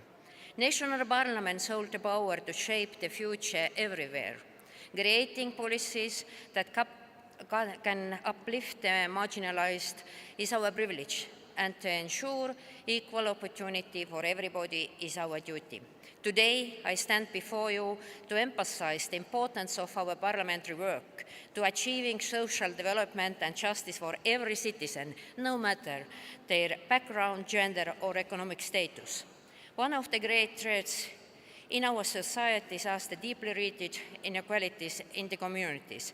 As a society, we have seemingly agreed to help out those in need. However, the practice often differs from the reality. We don't always manage to address the needs of everybody, leading the inevitable inequalities. This can lead to division, marginalization, and eventually radicalization. We will never tackle those problems without addressing the underlying injustice. The vulnerability starts to reproduce themselves, leading to further isolation from the society. Needless to say, the vulnerable groups are often exposed to the influence of unfriendly forces, targeting marginalization, repression, stability within communities. Therefore, it is our duty to minimize the equality by offering adequate support to all in need. As a society of truth, realizing our words and action, if we value is justice, we must fight inequality and celebrate differences. Belonging to different social groups, having different social economical capacities, our social identity should be our strength, not our greatest weakness.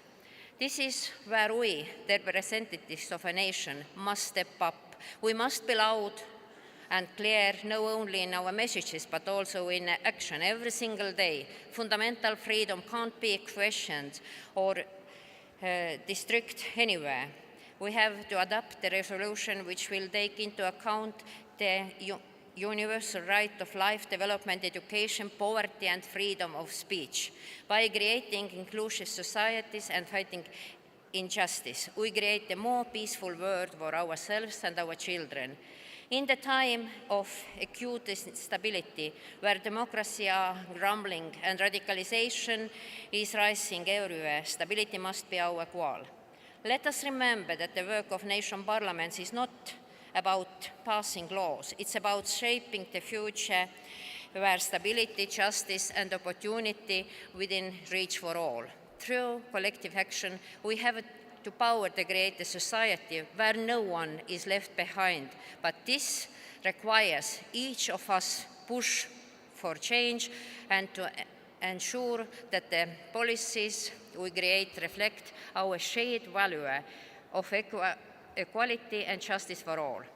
As we look to the future, I urged you all to hold representatives accountable, to stand up for those whose voice has long been silenced, and to continue the work of building a more just society. Together, we can create a world where every individual has been opportunity to drive, a world where inclusion and justice is the standard. As Nelson Mandela once said, action without vision is only passing time. Vision without action is merely daydreaming, but vision with action can change the world. Let us take action, and let the action bring us closer on the world of justice and equality we all deserve. Thank you for your attention. And last not least, Uzbekistan, thank you for very well organizing this meeting and very warm welcome. Rahmat.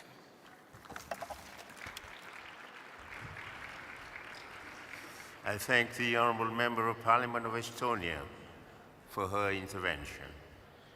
I next invite the Honourable Member of Parliament of Burkina Faso.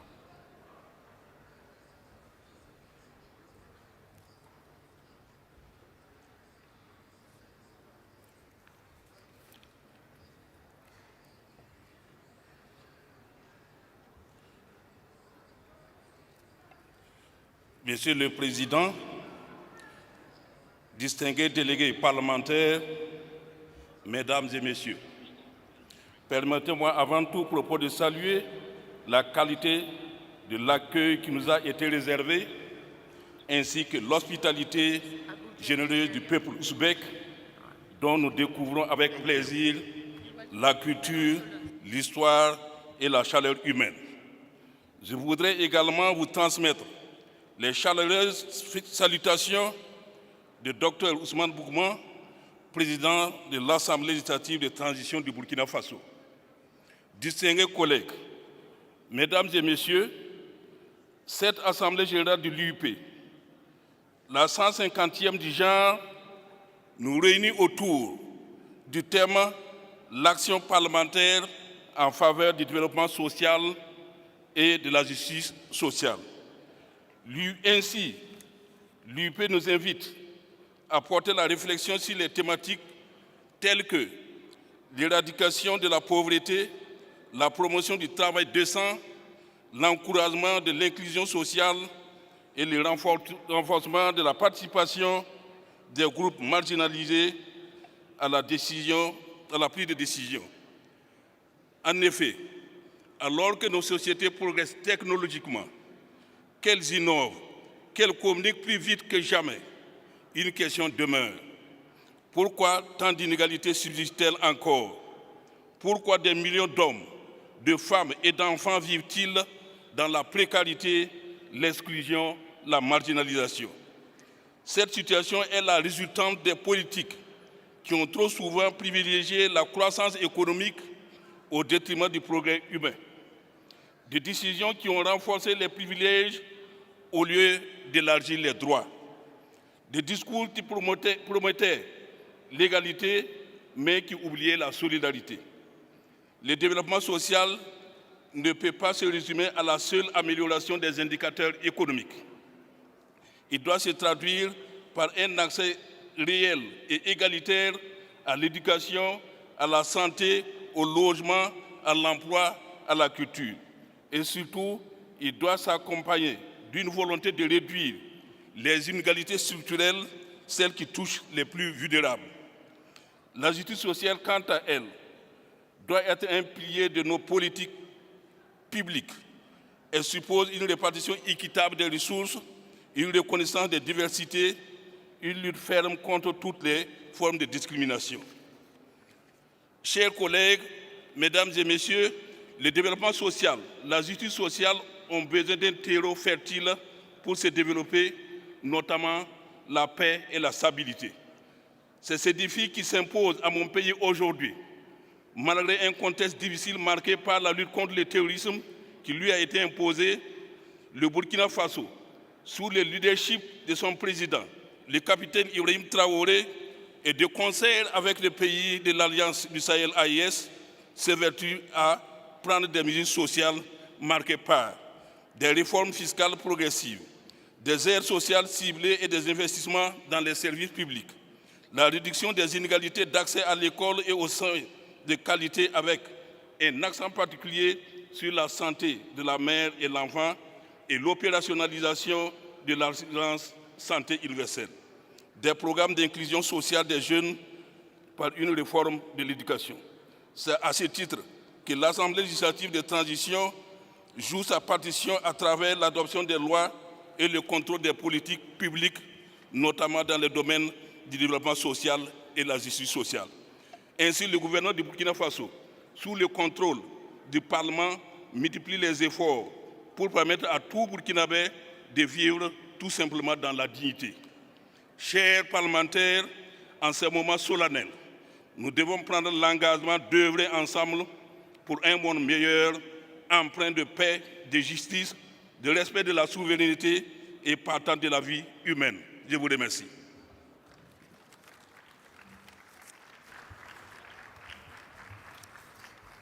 I thank the Honourable Member of Parliament of Burkina Faso for his address.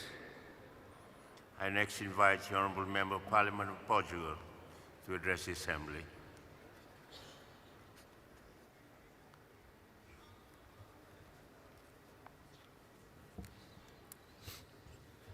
Excelentíssimo Sr. Presidente, prezadas e prezados colegas, permitam-me, em primeiro lugar, que dirija uma palavra a toda a organização do Uzbequistão pelo extraordinário acolhimento às delegações aqui presentes.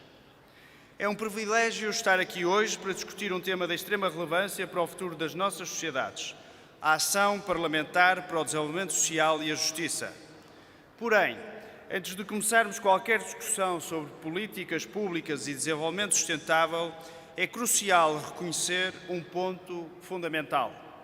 Não pode haver justiça social nem desenvolvimento real enquanto os conflitos armados continuarem a devastar comunidades em diferentes partes do globo. O fim dos conflitos armados é a base necessária para que qualquer esforço de desenvolvimento seja sustentável e eficaz. E para que, no fim, este desenvolvimento não esteja ao alcance apenas de alguns. A justiça social só será uma realidade quando conseguirmos viver em um mundo onde as armas se calem e os direitos humanos sejam respeitados em todas as partes do planeta. Isso inclui a proteção dos mais vulneráveis, o acesso a serviços públicos essenciais e a garantia de um futuro melhor para as gerações vindouras. Sem paz, não há desenvolvimento sustentável. Com esta premissa em mente, e um segundo ponto que gostaria de focar, prende-se com os recursos necessários aos nossos propósitos do desenvolvimento. É nossa responsabilidade como parlamentares trabalhar para implementar um sistema de justiça fiscal que assegure os recursos necessários para enfrentar os desafios sociais. A justiça fiscal é essencial para garantir que as multinacionais paguem a sua cota-parte justa de impostos e que os recursos sejam redistribuídos de forma a garantir igualdade de oportunidades e proteção social para todos. Sem uma reforma fiscal justa, não podemos avançar de maneira significativa na erradicação da pobreza, no acesso à educação e à saúde de qualidade e na promoção da habitação digna. Abandonar a reforma do Pilar 2 da OCDE é um erro estratégico. Esta reforma busca estabelecer uma taxa mínima global de impostos, combatendo a evasão fiscal e garantindo que novos recursos tão necessários estão à disposição de todos para os nossos propósitos. Sem essa reforma, permitimos que uma parte significativa da riqueza global continue fora da tributação, comprometendo a justiça social e o desenvolvimento sustentável. Além disso, as mudanças na política de tarifas no comércio internacional podem agravar ainda mais as dificuldades no financiamento dessas políticas públicas, especialmente em países em desenvolvimento. O aumento dessas tarifas pode reduzir o acesso a recursos essenciais e dificultar ainda mais as garantias dos direitos sociais para as populações mais vulneráveis. Uma guerra comercial prejudicará a todos, inclusive os consumidores dos países que avançarem com o aumento de tarifas, pelo que aqui devemos dar passos seguros e firmes na promoção do comércio livre no quadro das regras definidas na Organização Mundial do Comércio. Os custos da guerra comercial estão mais do que estudados pela ciência económica e o resultado é o devastar de recursos em todas as economias que hoje estão mais interligadas do que nunca. É crucial também garantir que todos os cidadãos tenham acesso a emprego digno, com salários justos e condições de trabalho adequados. A inclusão social também deve ser uma prioridade. Devemos criar leis antidiscriminação que assegurem igualdade de oportunidades para todos, em todos os aspectos da vida, desde o acesso à educação até à participação em processos decisórios. A adequada e programada integração de migrantes e refugiados deve ser realizada de forma justa e humanitária e que assegure a confiança dos cidadãos. Além disso, devemos garantir que todos tenham acesso às tecnologias e ao desenvolvimento digital, que são cada vez mais essenciais para o bem-estar e o progresso das nossas sociedades. Em suma, a justiça social e o desenvolvimento sustentável só podem ser alcançados num contexto de paz duradoura. Devemos ser os defensores de um novo contrato social global, baseado na paz, na justiça fiscal, no respeito pelos direitos humanos, na solidariedade internacional e na cooperação ou no multilateralismo. O mundo tem de ter portas e janelas abertas ao diálogo e à diplomacia. E nós, como parlamentares, também temos um papel a desempenhar como porta-vozes das nossas comunidades. Muito obrigado.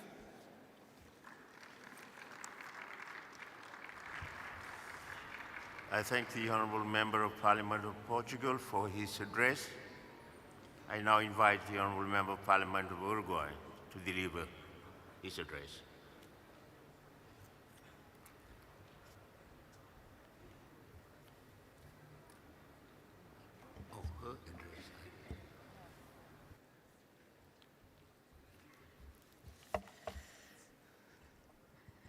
Assalamu alaikum. Good morning, everyone. Bonjour partout. Buenos días para todas y para todos. Vivimos en un mundo que hoy mismo es bien distinto al de ayer y muy distinto al de hace una semana, cuando no había tantos aranceles que llenaran el prime time de la televisión con tantos analistas globales y tantos analistas económicos. El mundo hoy mismo es bien distinto de aquel de hace 5 años, cuando nos despertamos con la noticia que había una enfermedad que no conocíamos y que poco a poco nos fue llenando los hospitales de personas enfermas, los cementerios de muertos, y que nos fue mostrando de alguna manera que ahora no solamente morían los pobres en los países pobres y los pobres en los países ricos, igual que siempre, sino que también se morían los ricos. Y nos dimos cuenta que se venía tambaleando eso que conocemos como el sistema económico mundial. Y entonces, en aquel momento, hubo que urgentemente salir a buscar la cura. Y miren, los mismos sistemas científicos que estuvieron casi 30 años buscando la vacuna de la malaria, que por año se llevaba a la muerte a más de 500.000 de africanos, en poco más de un año y pico hicieron la gran vacuna que curó la pandemia. Esas vacunas que se hicieron y se investigaron con fondos públicos, pero que cuando hubo que distribuirlas, la riqueza que generaron fue a mano de unos pocos, y que por supuesto tuvieron primero las vacunas quienes podían pagar por esas vacunas.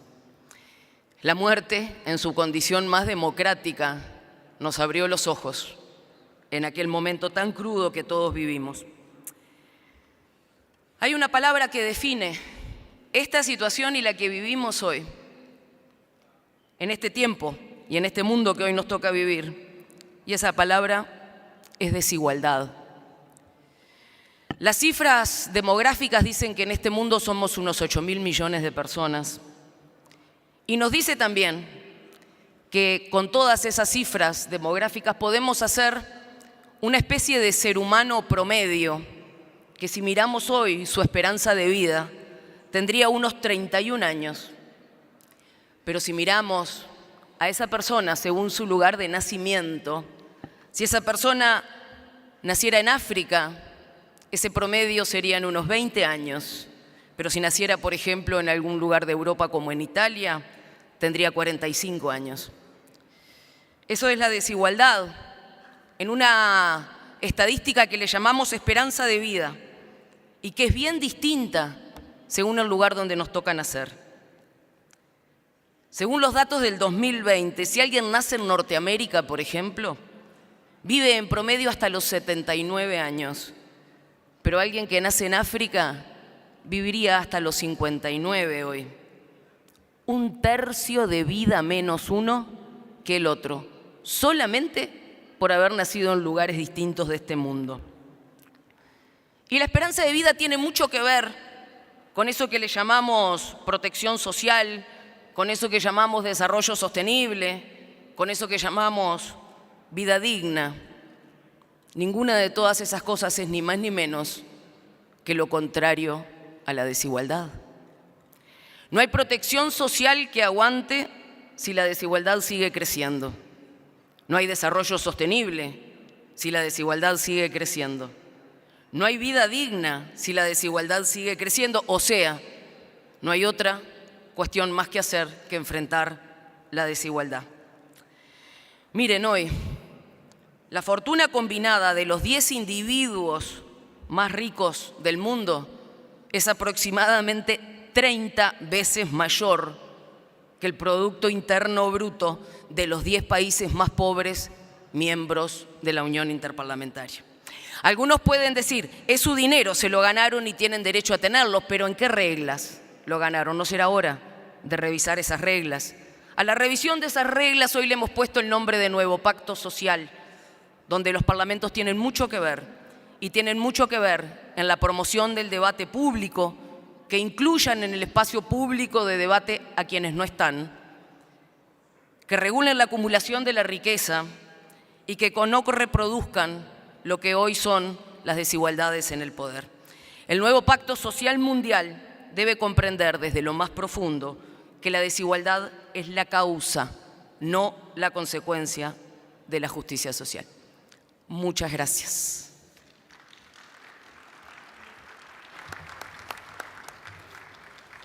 I thank the Honourable Member of Parliament of Uruguay for her address, and gives me a great pleasure to hand over the chair to Honourable Herter, the head of the Swiss delegation.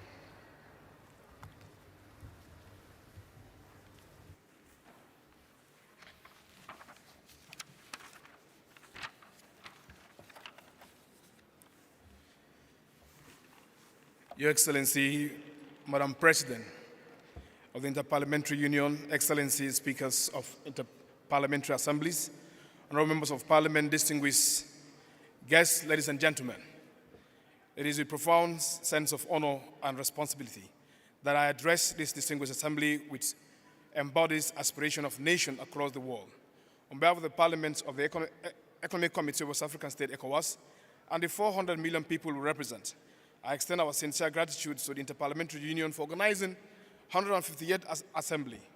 Our appreciation also goes to the Republic of Uzbekistan, a millennia-old nation at the crossroad of civilization for their legendary hospitality and steadfast commitment to multilateral and multicultural dialogue. Your Excellency, the theme of this Assembly, Parliamentary Action for Social Development and Social Justice, presents an invaluable opportunity to reaffirm our shared commitments to more just and equitable world. As the preamble of the Constitution of the International Labour Organization rightly states, lasting peace can only be established based on social justice.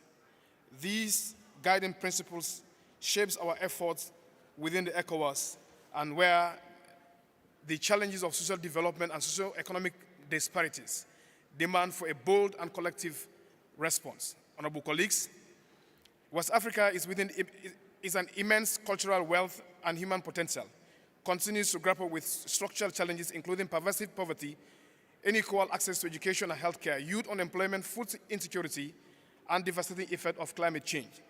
These challenges are further compounded by terrorism, violent extremism, and complex political transition, in some of our member states.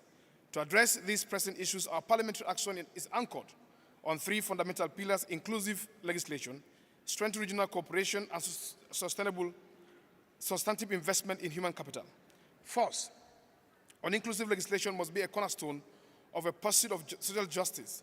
It must guarantee gender equality, universal access of healthcare protections for all vulnerable. Without equitable laws, social progress remains unfulfilled aspiration. Secondly, regional cooperation is indispensable in addressing transitional crises. The ECOWAS Parliament is enhancing its coordination mechanism, particularly through parliamentary diplomacy mission, to establish our regional and foster sustainable development. Thirdly, the investment in human capital is imperative. Education and vocational training and the empowerment of youth and women serve as a driving of sustainable and prosperous future. Ladies and gentlemen, beyond the consideration of the must recognize that social justice cannot be disassociated from the civilization citizen participation. Parliament must be a true reflection of people's aspiration. This is why we have institutionalized mechanism to continuously engage with civil society organizations, trade union organizations representing women and youth. This dialogue enables to craft legislation that is rooted in local realities while actively combating discrimination and safeguarding the rights of most vulnerable. Moving forward, moreover, no single state or region can tackle these challenges alone. Inter-parliamentary cooperation, such as the IPU, to foster within the IPU is crucial. It enabled the exchange of best practices and promote fairer international order. We once again call on a strong North-South and South-South partnership to bridge the gap in technology, financing, and capacity building. Our Assembly cannot remain silent in the face of suffering that is tearing the world apart. The conflict in the Sahel, Democratic Republic of Congo, Sudan, Ukraine, the Middle East, mark as a violent forced displacement and egregious human rights violation, remain an open wound in our collective conscience, as it is often the case. Women and children bear the heaviest burden. Thousands of lives were lost, families torn apart, and entire communities are plunged into despair. The armed conflict undermined the foundation of social development. We commend the courageous initiative currently underway to bridge the enabling environment. Diplomacy must prevail, for no war has been ever truly resolved by force. As a firm advocate of multilateralism, ECOWAS reaffirmed its commitment to the principle of the United Nations Charter to support all diplomatic missions to negotiate aims at bringing peace and upholding peace. To conclude, I sincerely hope that this aspiration of this solidarity that unites us will work together to build a future where every human being, regardless of your origin, your circumstances, enjoys a full rights and contributes to a sustainable world, and also to contribute to the construction of fairer and equitable society. On that note, before I conclude, I want to also sympathize with the demise or passing away of the clerk of Zambia delegation. May he so rest in peace. We sympathize with them. Thank you very much. Thank you very much, Mr. President. For ECOWAS, next speaker will be Indonesia. Indonesia, the floor is yours.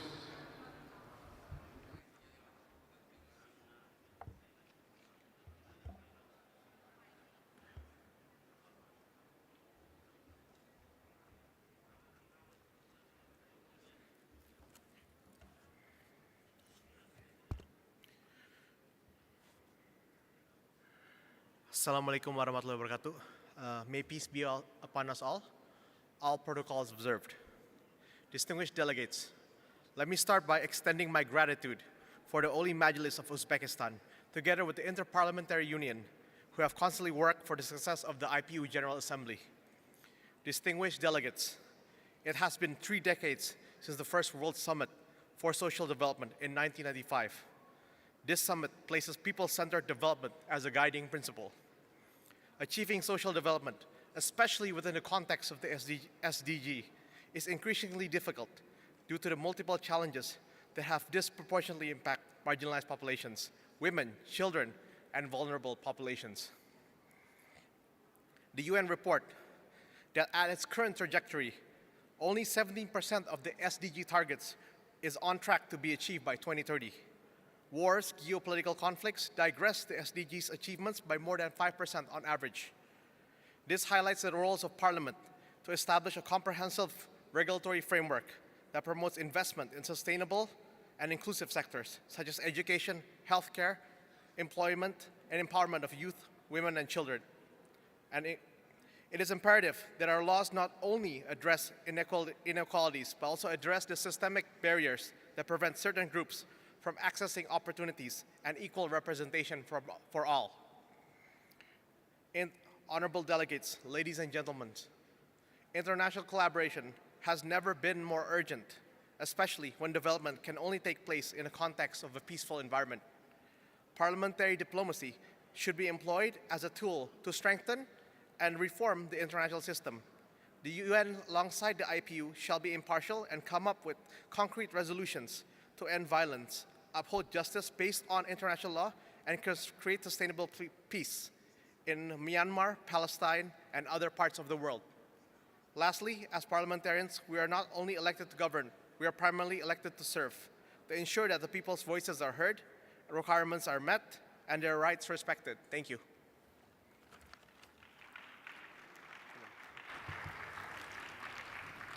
Thank you, the speaker for Indonesia. Next speaker will be the Seychelles.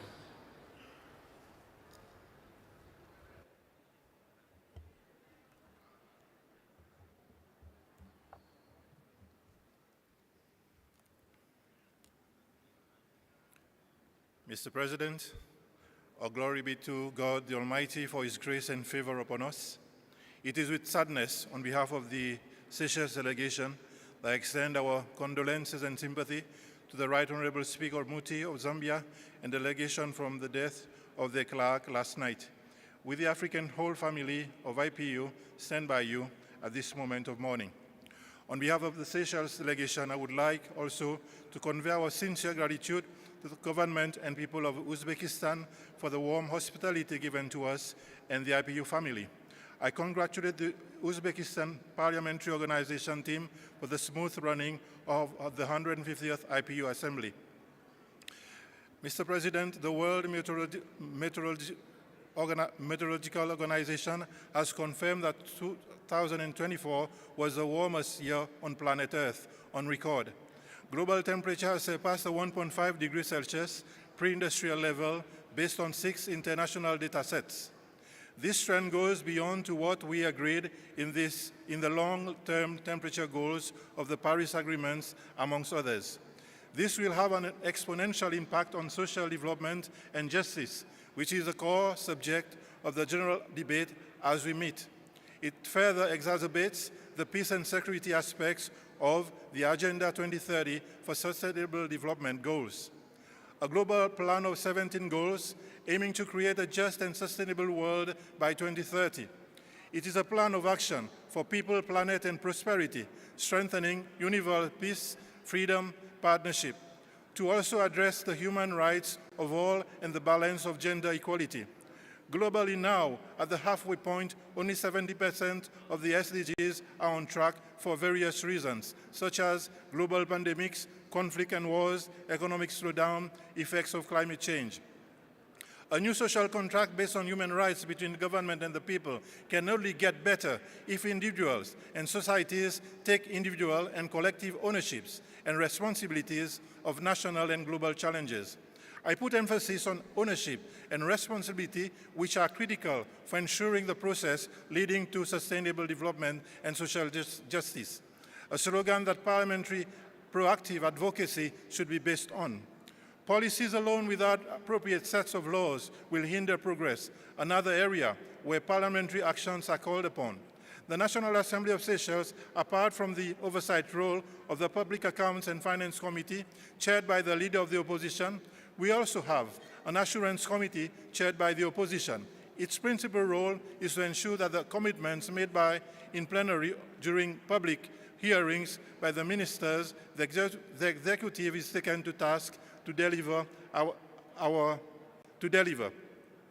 Our challenges today has a dimension of overlapping borders demanding the proactive role of intensified parliamentary diplomacy. I thank the IPU for the so many initiatives being taken at the administration level to equip members of parliaments and parliamentary institutions and staff with the necessary tools to work with.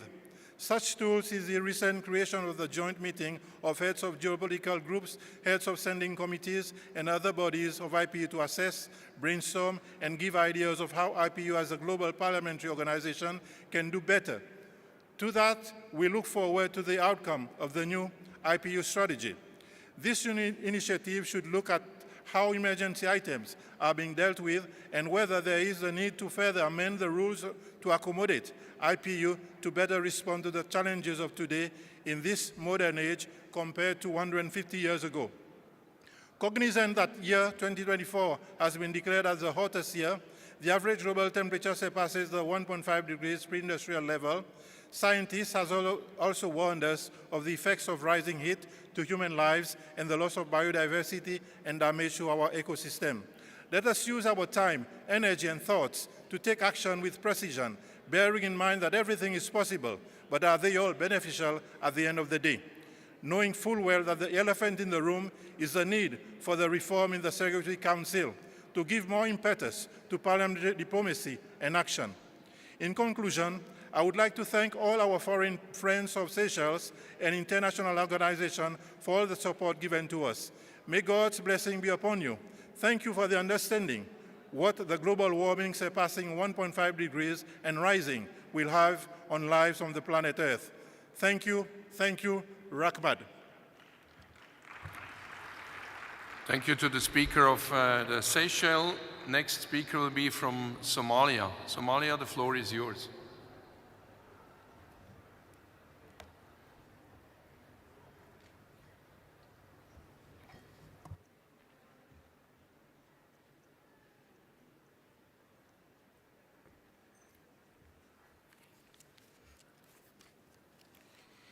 Bismillahirrahmanirrahim. Assalamu alaikum wa rahmatullahi wa barakatuh. Dear President, distinguished guests, ladies and gentlemen, good morning, and let me begin by expressing my deepest gratitude to the organizers of this esteemed 105th IPU Assembly for hosting this pivotal event. It's an honor to be here in Tashkent, Uzbekistan, a city that has become a beacon of progress, as we convene to discuss one of the most crucial issues of our time, parliamentary action for social development and justice.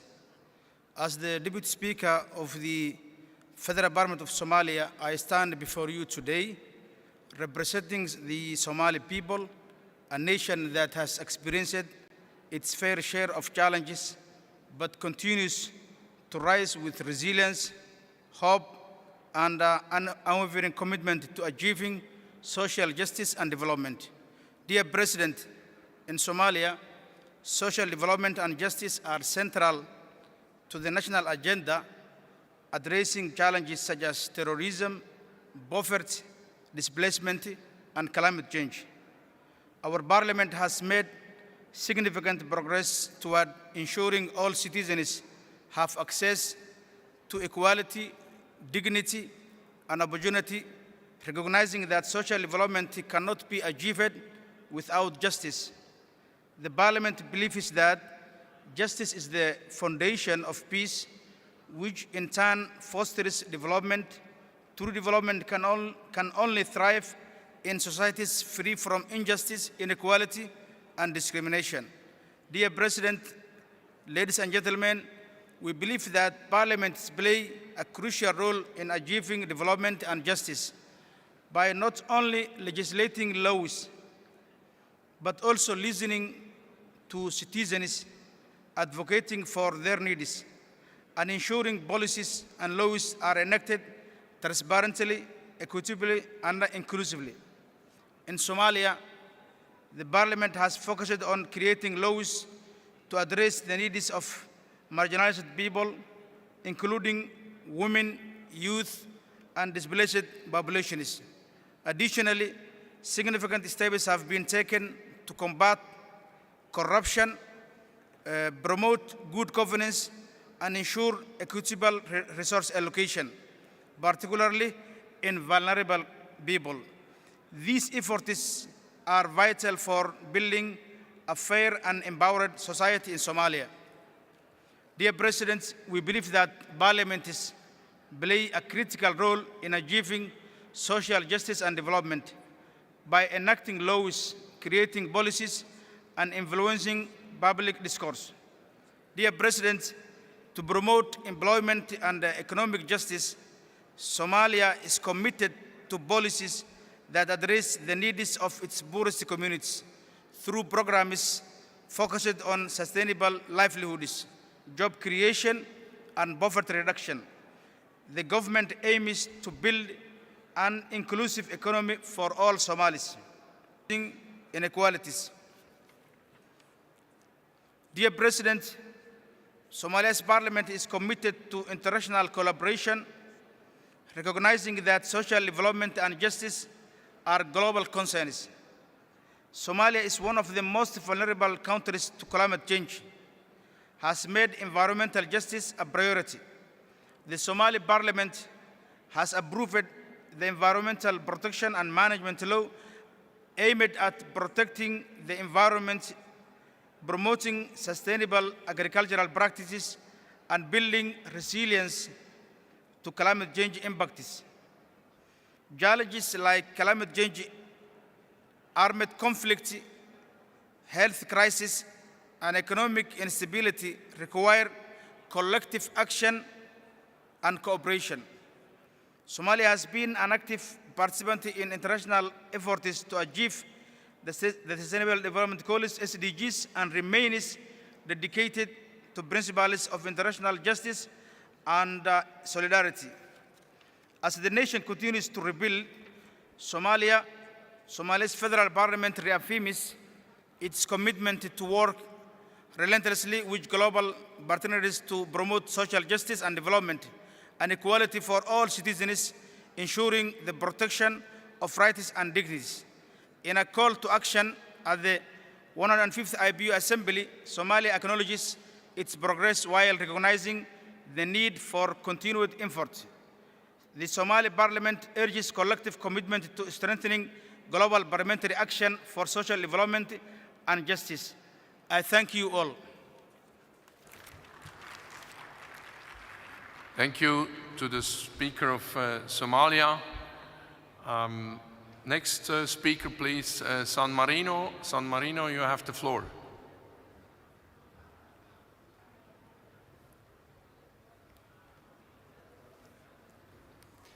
Excellencies, honorable colleagues, ladies and gentlemen, Salam alaikum. I speak today with a deep sense of responsibility on behalf of the Republic of San Marino, and a land that for over 70 centuries has based its existence on the values of freedom, later strengthened by democracy and social justice.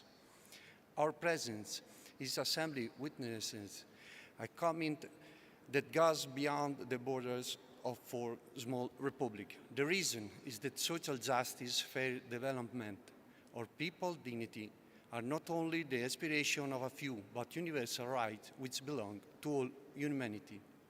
Concerning San Marino and the social centrality of the person, note that since 1955, with the establishment of its Institute of Social Security, San Marino has created a welfare model that guarantees free and universal public health care, accessible to all without distinction of income or social condition. Over the years, this vision has expanded, including a social safety net that guarantees support for family, protection for students and workers, and access to free education. The concept of social security in San Marino actually means collective protection in every daily personal activity. It aims to organize the economy by protecting people's rights. Society cannot be saved without justice, but justice alone is not enough. Social charity is necessary. It is with this spirit that San Marino has always operated, knowing that development is not authentic if it does to mean progress for everyone. We guarantee equal pay for men and women, and we continue to promote an economy model based on solidarity and sustainability. We have created public canteens for workers, students, and pensioners. consider inclusion and rights of people with disabilities, ensure that a society is truly fair only it manages to remove every barrier, both physical and cultural, so that no one is excluded. Our Parliament in 2021 ratified the United Nations Convention on People with Disabilities' Rights, reaffirming the principle that every individual has the right to an autonomous and fully integrated life in society. And approved new measures to guarantee the autonomy of people with disabilities, facilitating access to housing and work, because inclusion is not just a social policy, it is a question of justice. There are not only political shows, but these are acts of civilization. Every society that wants to define itself as safer must guarantee to each individual the opportunity to express its potential without obstacles, without discrimination, without the fear or not being helped. Today, we appeal to the international community, as in a year of growing disparity, we are facing a crucial challenge. Give back to people the control of their own future, ensuring real opportunities of growth and well-being for all. The parliamentary institutions represented here have the duty to build a more equitable world where economic development cannot be an exclusive aim, but it must be a tool to improve the quality of life of every individual. The new social contract must include three fundamental pillars: universal social protection so that no one is left behind, includes democratic participation so that politics could be an expression of everyone's will, an ethical economy that measures progress not only in terms of GDP, but that considers the collective well-being. In conclusion, San Marino will be continued to do its part, being faithful to its vocation of justice, peace, and freedom. But our commitment alone is enough. We need an international community that believes in a social justice as a gene to reach progress, and that believes in solidarity as the founding principle of human coexistence. Injustice anywhere is a threat to justice everywhere. May this assembly not only be a place of word, dialogue, and discussion, but a laboratory of concrete action. May a collective commitment start from here so that every human being can live with dignity, with hope, with justice. Thank you very much for your attention. Thank you to the Speaker of San Marino. Next speaker will be from Mauritania. Mauritania, you have the floor.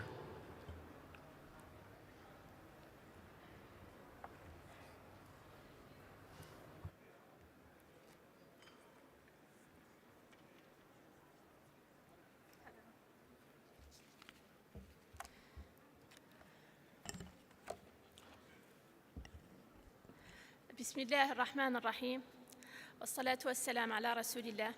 السلام عليكم ورحمة الله تعالى وبركاته.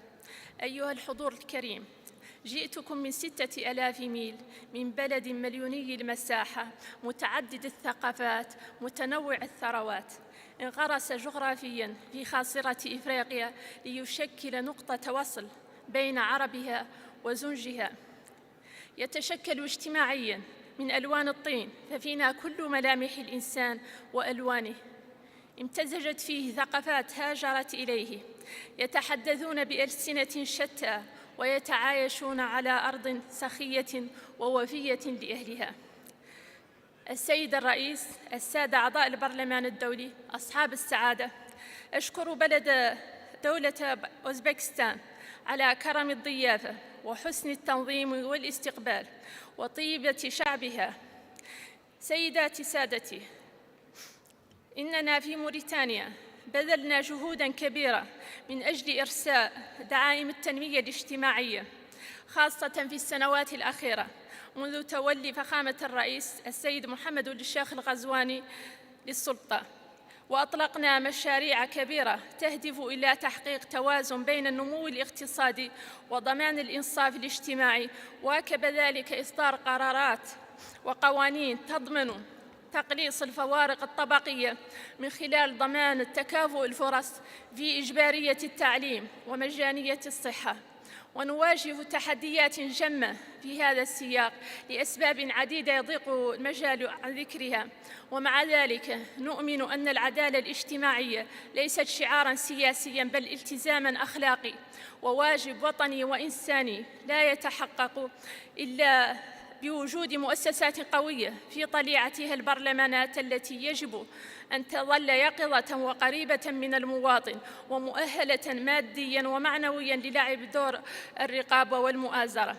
وهنا لا يفوتني أن أدعو البرلمان الدولي إلى المساهمة في بناء القدرات التشريعية لدول الأعضاء الأكثر حاجة لذلك لتعزيز التعاون البرلماني من خلال زيارات ميدانية وورش عمل مفتوحة تضمن تبادل الخبرات والرؤى والتجارب.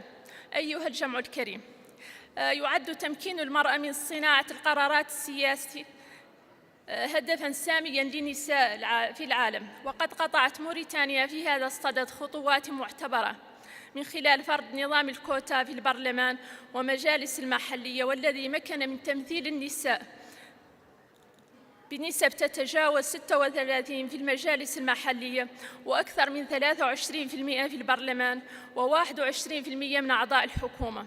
ومع ذلك تواجه النساء العاملات والمعيلات ونساء الريف تحديات كبيرة في وعي بحقوق والولوج إلى الخدمات الأساسية وتطوير الذات، مما يعظم مسؤولية النساء البرلمانيات في قيام بدور توجيهي وتوعوي للرفع من مستوى مساهمة المرأة في التنمية والوعي بحقوقها وواجباتها.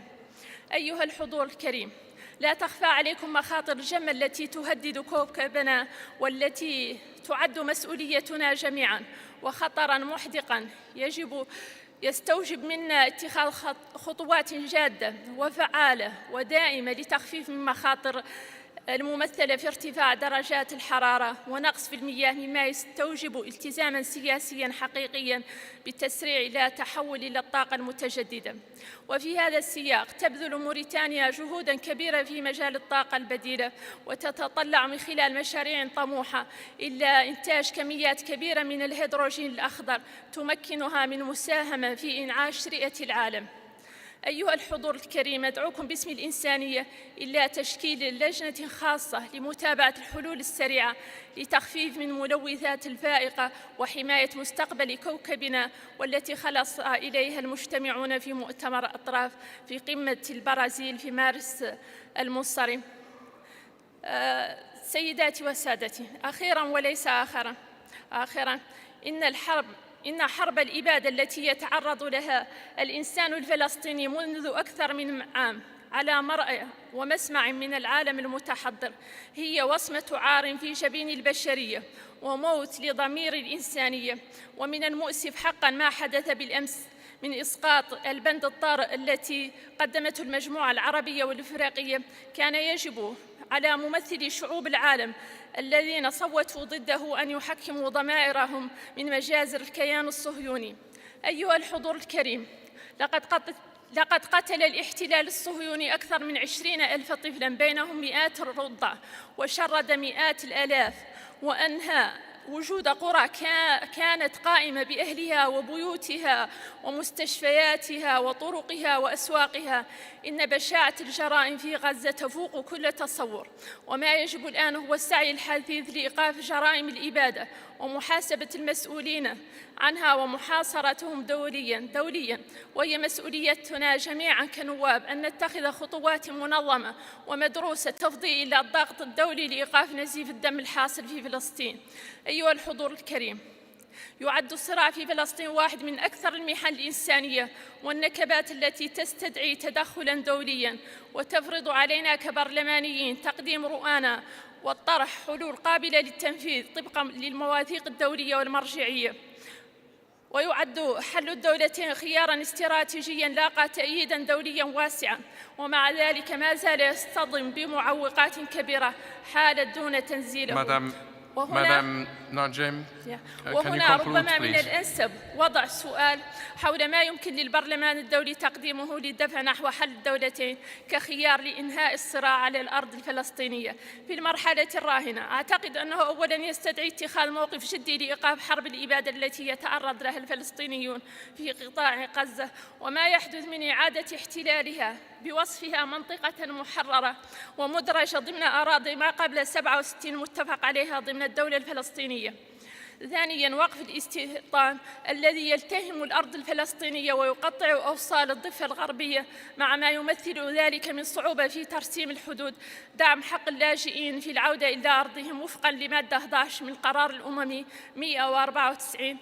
اتخاذ خطوات عملية ميدانية لحشد الدعم الدولي لإنهاء حرب غير متكافئة حتى نتمكن من طرح خيار دولتين في جو من الأمن والسلام. وشكراً لكم. Thank you, Madam Speaker, Mauritania. Next speaker will be from Myanmar. Myanmar, you have the floor, please.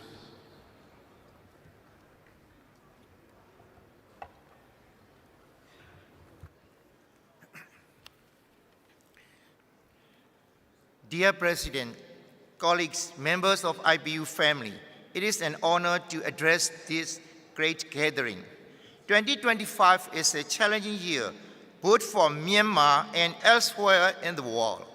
We must multiply our best efforts to protect democracy, to promote equality, human rights, justice, and accountability. This cannot be done alone, but through our collective and united actions. The more autocracy is growing widespread, the further democracy is being pushed under siege. While rule of law is fundamental to not only peace, but also to prosperity, it has seen being undermined. In Myanmar, even after more than 4 years of coup, military generals continue killing of civilians. The impunity enjoyed by those military leaders fuel their continuance in destroying lives of our people. It has been seriously damaging social justice and development, leading to widespread displacement and economic hardship. As a result, nearly half the population lives below the poverty line, and more than a third of population are in need of assistance.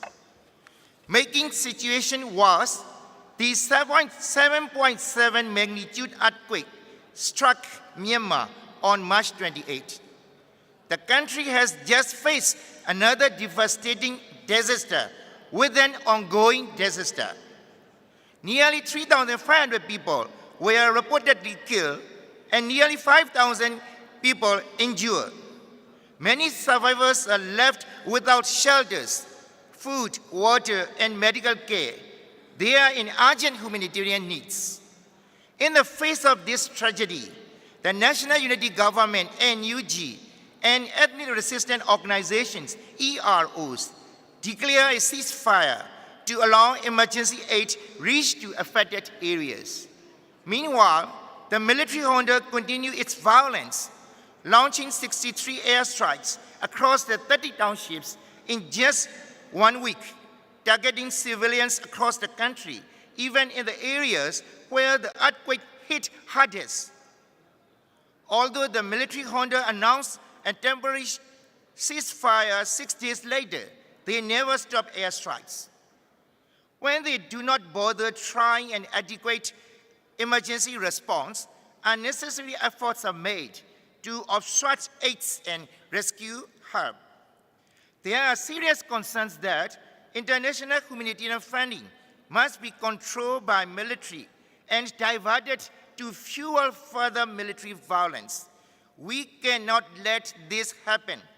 Dear friends, please help people in Myanmar accessible to immediate humanitarian assistance. Please speak out for a real ceasefire and cease of airstrike. Please help us swift return to democracy in Myanmar. Thank you very much. Thank you to the Speaker of Myanmar. Next speaker will be from Brazil. Please, Brazil, you have the floor.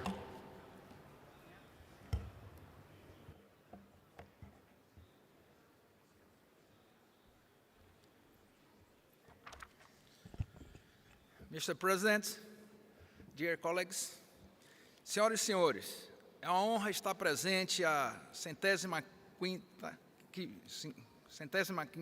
Assembleia da União Interparlamentar, representando a Câmara dos Deputados do Brasil e poder aprender com tantas experiências riquíssimas aqui apresentadas. Agradeço ao governo do Uzbequistão por nos receber com tanta atenção e gentileza e por proporcionar condições para que essa Assembleia seja tão proveitosa para todos. Colocar o ser humano e a natureza lado a lado com o desenvolvimento econômico é o único pacto social que nos trará benefícios universais e perenes. Não há outra saída para a humanidade.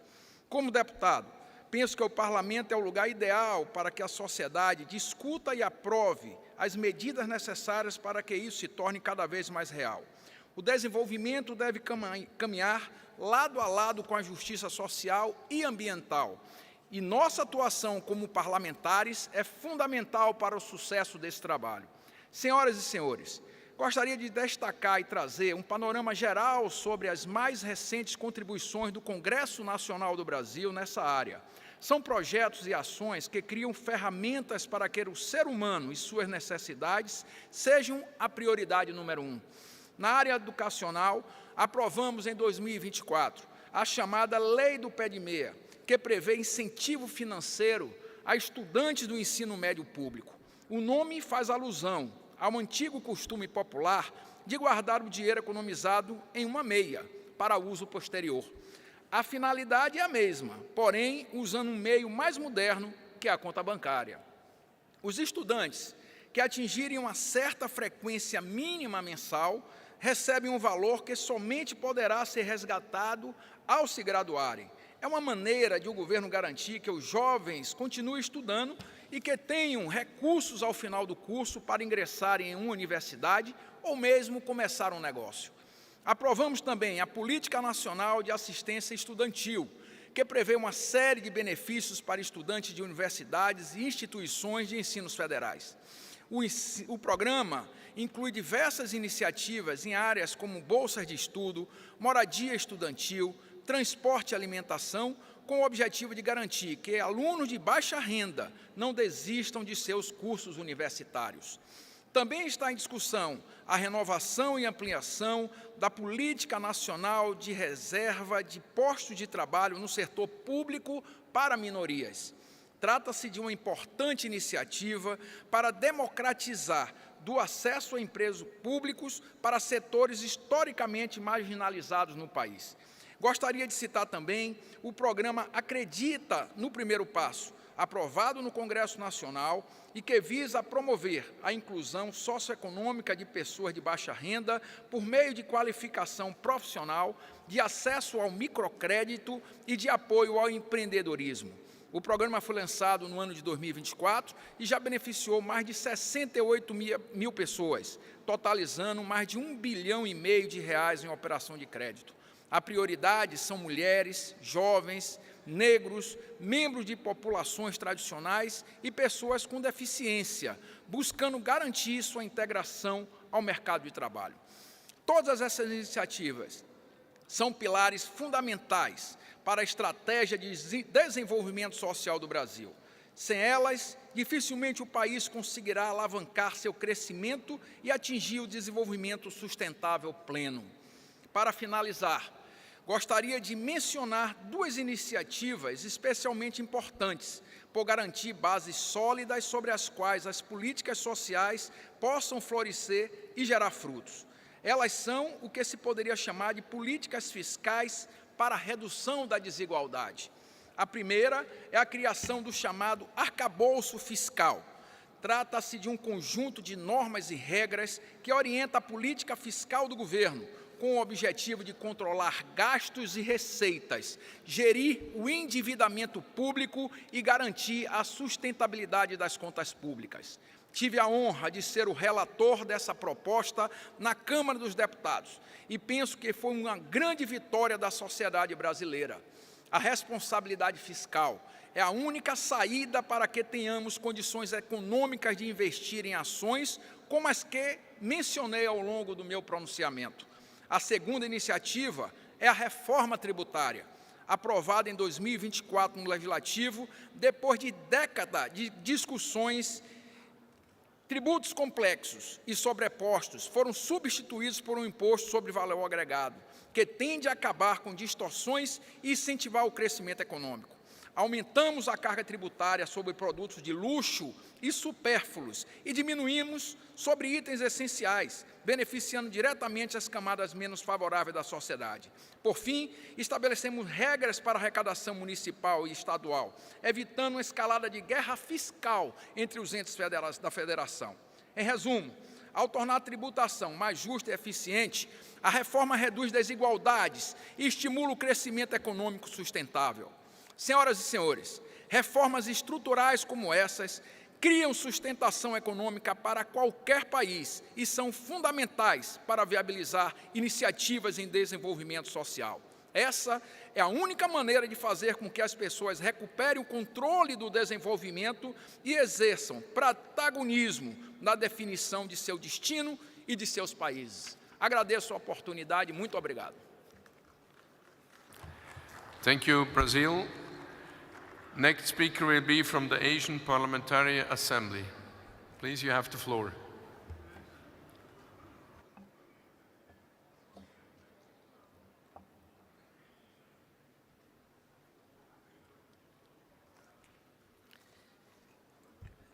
Bismillah ar-Rahman ar-Rahim. Mr. Chair, before starting my remarks, I should say that for the third time, the multilateral parliamentary diplomacy failed to support the innocent people of Palestine and to condemn the genocide in Gaza. Mr. President, dear colleagues, at the outset, let me express my deepest gratitude to the government and parliament of the Republic of Uzbekistan for the gracious hospitality and excellent organization of the 150 IPU Assembly. The theme chosen for debate at this assembly is a matter of great significance for every society from different perspectives and should be placed at the key agenda items of every IPU member parliament and parliamentary organization. Unfortunately, rights to social development and justice are being ignored in numerous cases, most particularly at wartime conditions in the war-ravaged areas, noticeably in respect of women and children. The clearest example of this situation can be witnessed in the Gaza Strip.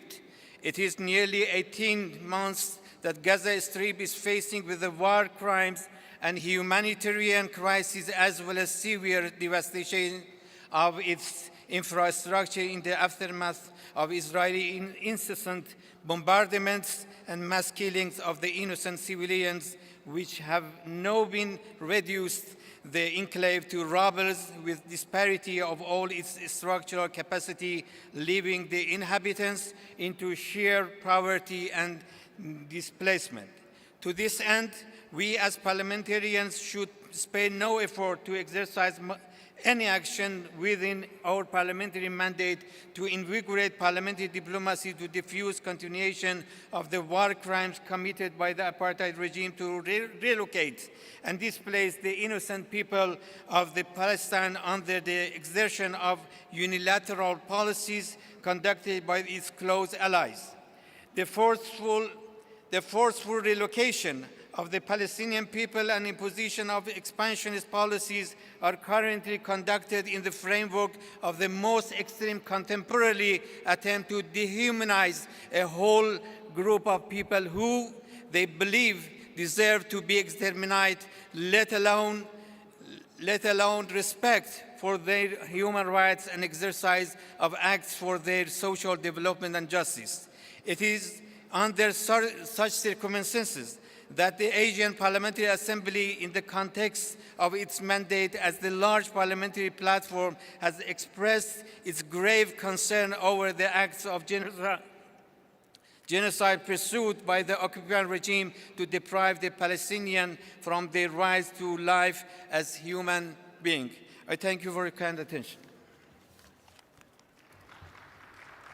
Thank you very much for the Speaker of Asian Parliamentary Assembly. Next speaker will be from the Parliamentary Assembly of the Mediterranean. You have the floor. Thank you, Chair. Excellencies and colleagues, it's a great honor for me to speak on behalf of the Parliamentary Assembly of the Mediterranean. Without social development and justice, there are no chances for sustainable development and well-being of populations around the world. True democratic systems are needed. However, at present, we are confronted with significant challenges and threats impacting the resilience of democratic institutions, in particular, considering the unregulated use of AI, misinformation and disinformation campaigns, as well as increasing attempts by foreign actors to disrupt democratic processes.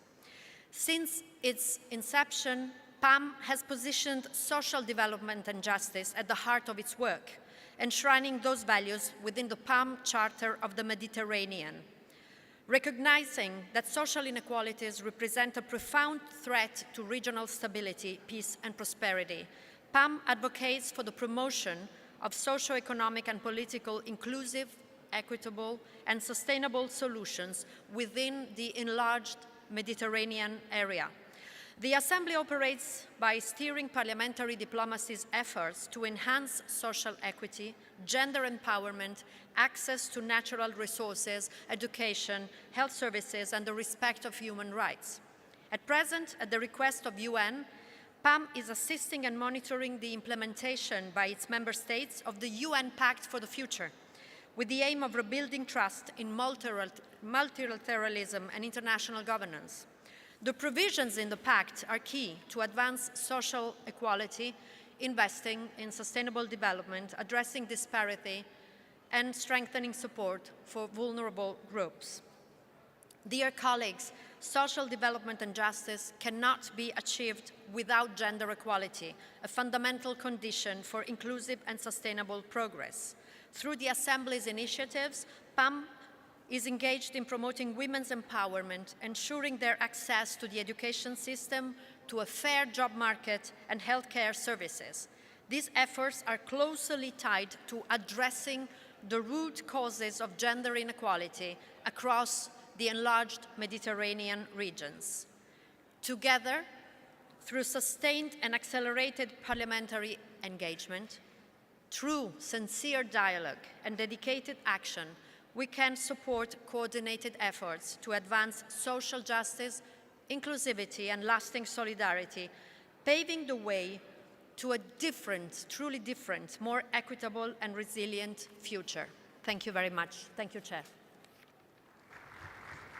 Thank you for the words of the Parliamentary Assembly of the Mediterranean. Next speaker will be the World Health Organization.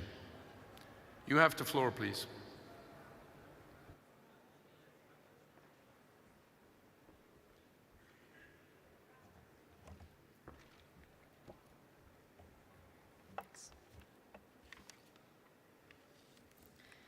Dear Madam President, Secretary General, distinguished President of the Assembly, honorable members of the Parliament, I thank you very much for this opportunity, and in particular this country for the warm and kind welcome. It's a great pleasure to address the 150th IPU Assembly on behalf of the World Health Organization. I have followed IPU works for more than 15 years, and it's inspiring to see the progress made in the field of health. From a working group to a central agenda item to a formal committee, your leadership has changed policies, laws, and lives for the better. When we talk about social development and justice, we are also talking about health and well-being. Evidence shows that good health fosters stable and equitable societies, while poor health undermines peace and security. WHO is proud to collaborate with the IPU on critical global health priorities: universal coverage, global health security, health promotion, and reducing inequalities, including in the area of sexual and reproductive health and rights. Together, our aim is to bridge the gap between science and policy, which is now more urgent than ever in face of global challenges. We are going through several geopolitical challenges, with global health as well as multilateralism under assault. Geopolitical tension, a sharp decline in funding for global health, and widening inequalities in health are putting vulnerable populations at risk. Health services are under strain, and there's a misperception that investing in health is a financial burden. In reality, the health sector contributes significantly to economic and social goals. We are grateful for IPU support also on current priorities, including the pandemic agreement and sustainable financing for health. This is vital to address gaps in financing, the urgent need for predictable and flexible resources, and the strengthening of health system in these turbulent times. Together, we can protect health and promote justice. We invite you all to join us next month at the Global Parliamentary Dialogue hosted by the IPU and WHO at the 78th World Health Assembly in Geneva as part of your national delegation. WHO looks forward to working closely with IPU and parliamentarians worldwide to enhance your role in global health decision-making. I thank you very much. Thank you, Madam Speaker. Next speaker will be from the Collective Security Treaty Organization Parliamentary Assembly. You have the floor, please.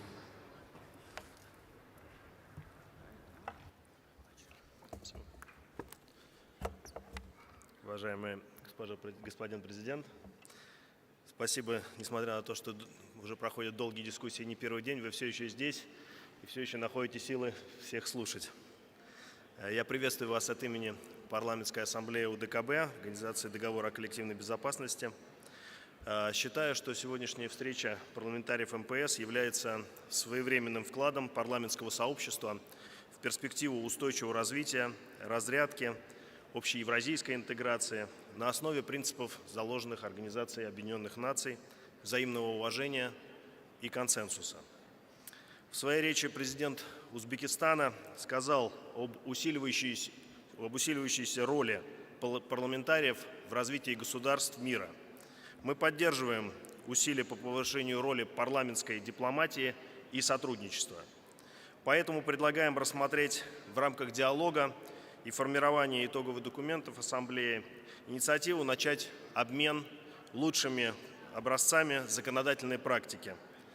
Для нас наиболее интересными являются в этой сфере законодательные инициативы в сфере противодействия терроризму, коррупции, трансграничной преступности, по линии совместного предупреждения ликвидации последствий масштабных техногенных катастроф, а также в области мониторинга безопасности электоральных процессов. Я думаю, что всем парламентариям мира эти темы также интересны.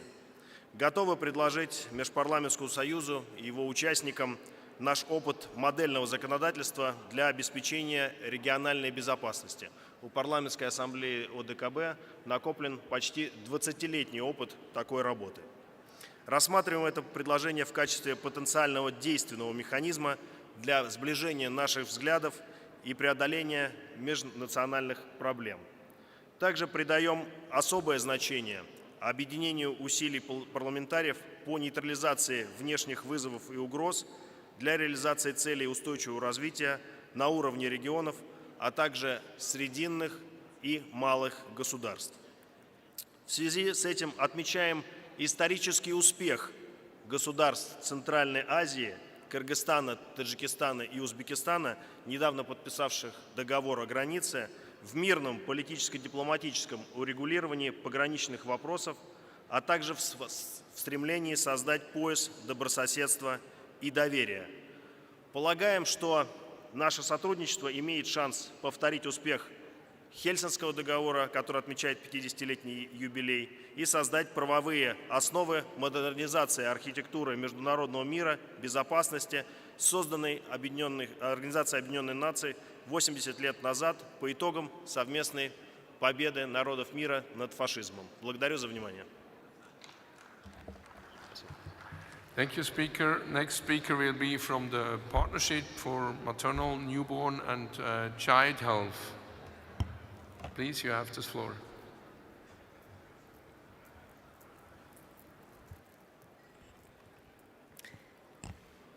Mr. Chair, distinguished Member of Parliament, it's a distinct honor for us at the Partnership for Maternal, Newborn and Child Health to have the opportunity to address you. And it's a delight to do so at this 150 IPU Assembly, which is on the theme of social development and social justice. We know, and you know, that at the heart of social justice lies a population that is healthy, that is well-nourished, and that is well-educated. And nothing is more important to achieve that than to have healthy mothers, healthy newborn babies, and healthy adolescents. As yesterday, the 7th of April, was World Health Day, it was exactly on the theme of maternal and newborn and child health. And we celebrated it yesterday, and we will celebrate it today. As we live in a context of geopolitical tension, reduced financing and crisis, polycrisis, it's important that countries and parliament look at experience of countries that have achieved this progress despite financial constraints.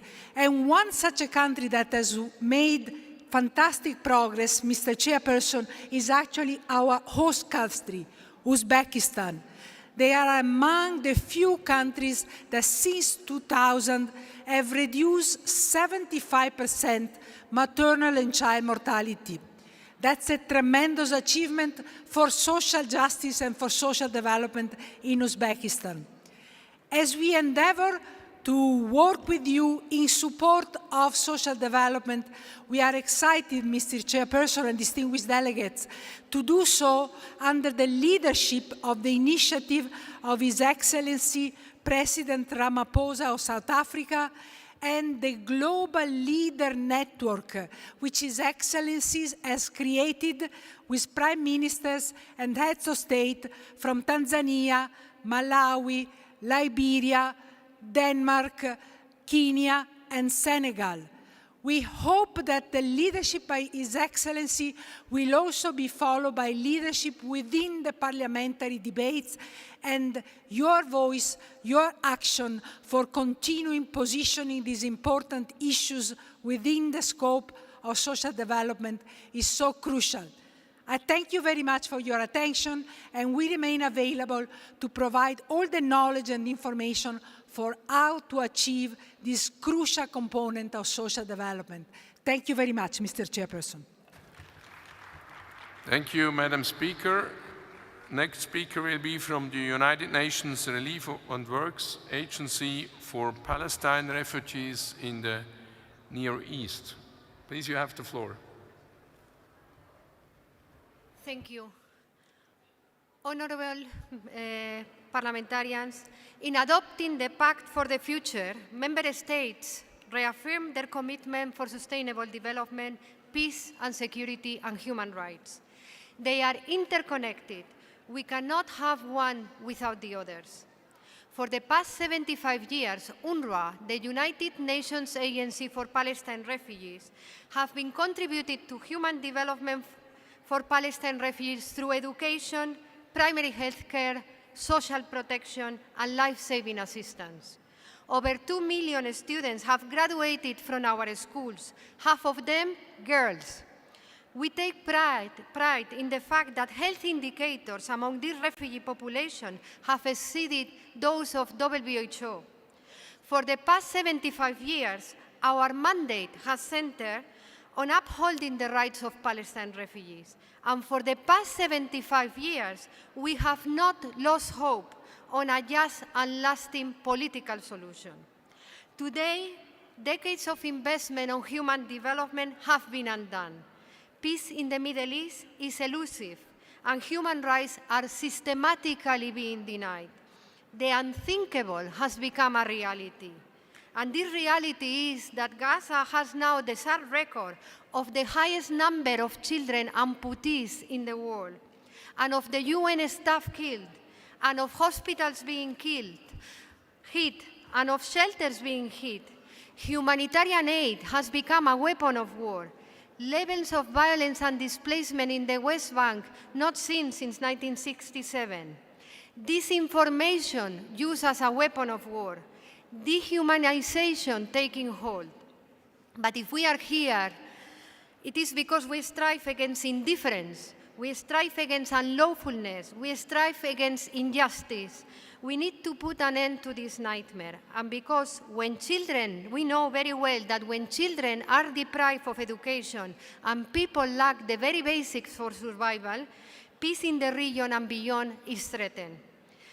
Despite all challenges, let me tell you that UNRWA has continued to deliver. We provide 11,000 medical consultations per day in Gaza, in the middle of an active conflict. Our schools and health centers remain open in the West Bank, including East Jerusalem. And recognizing that shelter and protection are key for durable solutions, we are also providing shelter support to refugees displaced from Syria and Lebanon. In your role as parliamentarians, you can take action to foster empathy and fairness, to fight dehumanization, action to stop this nightmare. We can rebuild homes and infrastructure, but human development cannot be rebuilt without establishing peace and upholding human rights. The cycle of violence in the region must be reverted. We must defend the right to education and health care, decent living conditions. Severe underfunding of humanitarian and development remains a priority. And we must fight disinformation campaigns that put the lives of the very people we serve at risk. We must also support a political process to settle the question of Palestine for once and for all, and support my agency's mandate, UNRWA's mandate, till the moment when a just and lasting solution for Palestine refugees is sought. Thank you very much. Thank you, Madam Speaker. We continue on the list. Next speaker will be from the Inter-Parliamentary Network for Global Health. Please, you have the floor.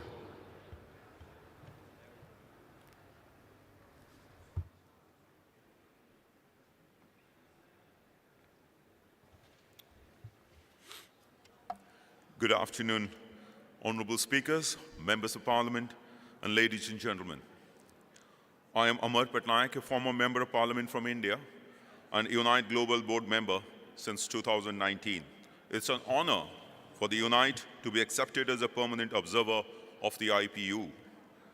Unite is the only global network of current and former members of parliament focusing specifically on global health issues. Our work has supported parliamentary engagements and legislations on infectious disease prevention and healthcare equity in multiple geographies. We collaborate with partners like the World Health Organization to empower legislators with evidence-based tools and technologies.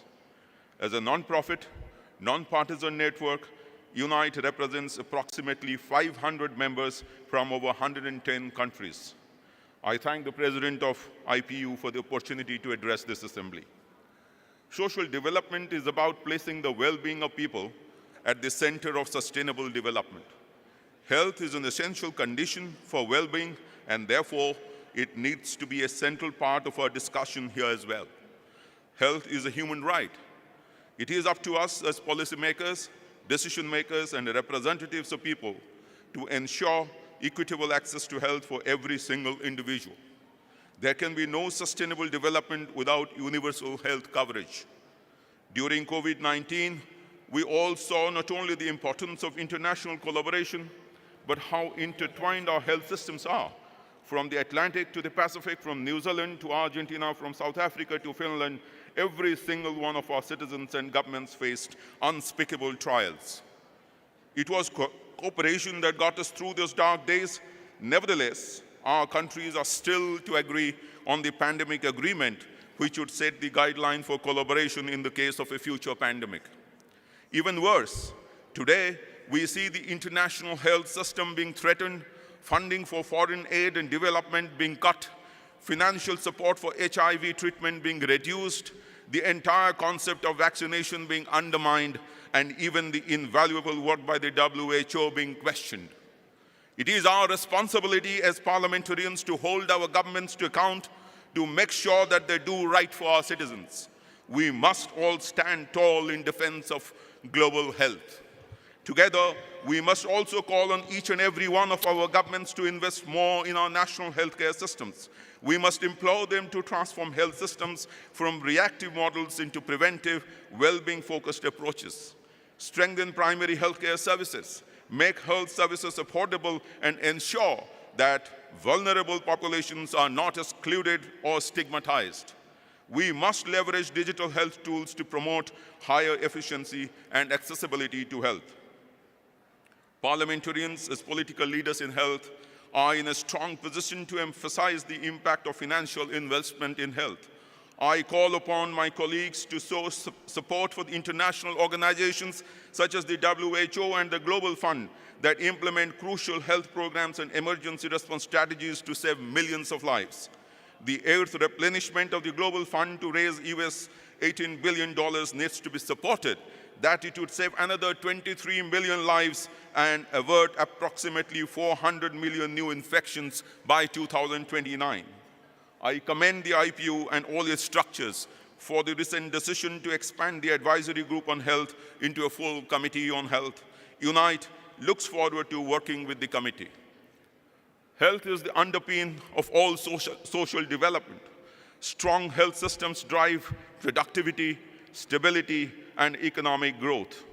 We cannot hope to ensure social development and sustainable development without ensuring health at all levels and for all. Thank you so much. Thank you, Mr. Speaker. Next speaker will be from the OSCE. Please, you have the floor.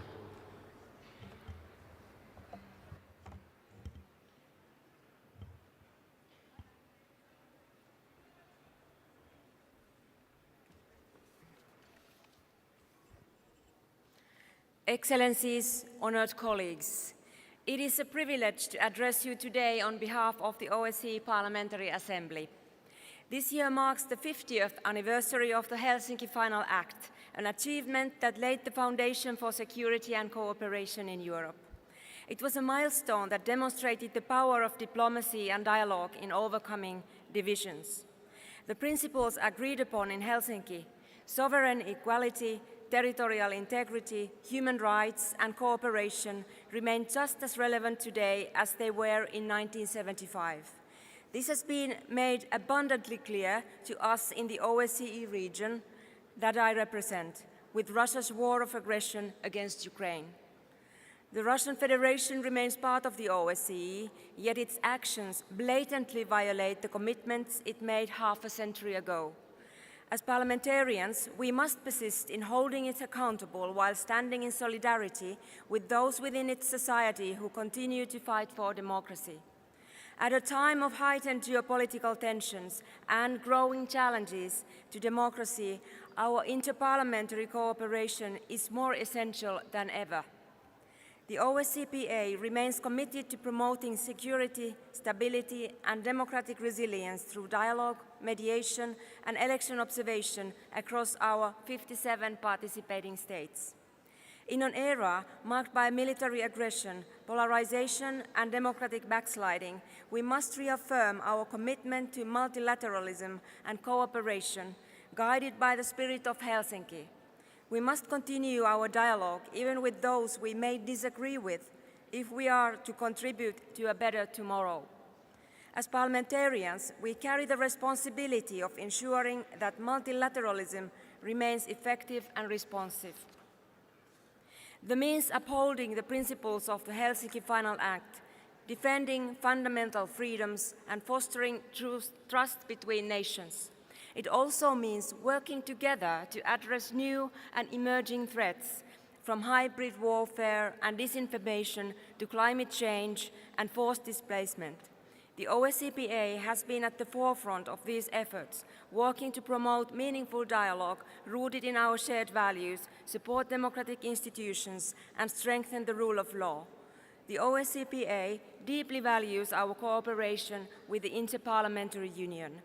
Our shared commitment to parliamentary diplomacy reinforces the global rules-based order and strengthens the role of legislators in conflict prevention and resolution. As the world grapples with instability, humanitarian crises, and increasing challenges to democratic governance, our ability to work together across regional and institutional boundaries is critical. Together, we can promote greater stability and a future rooted in cooperation and mutual respect. Thank you. Thank you, Madam Speaker.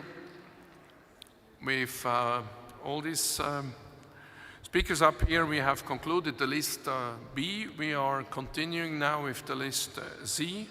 List C is the second speakers from the delegations. And I would like to welcome the speaker from France. Please, you have the floor.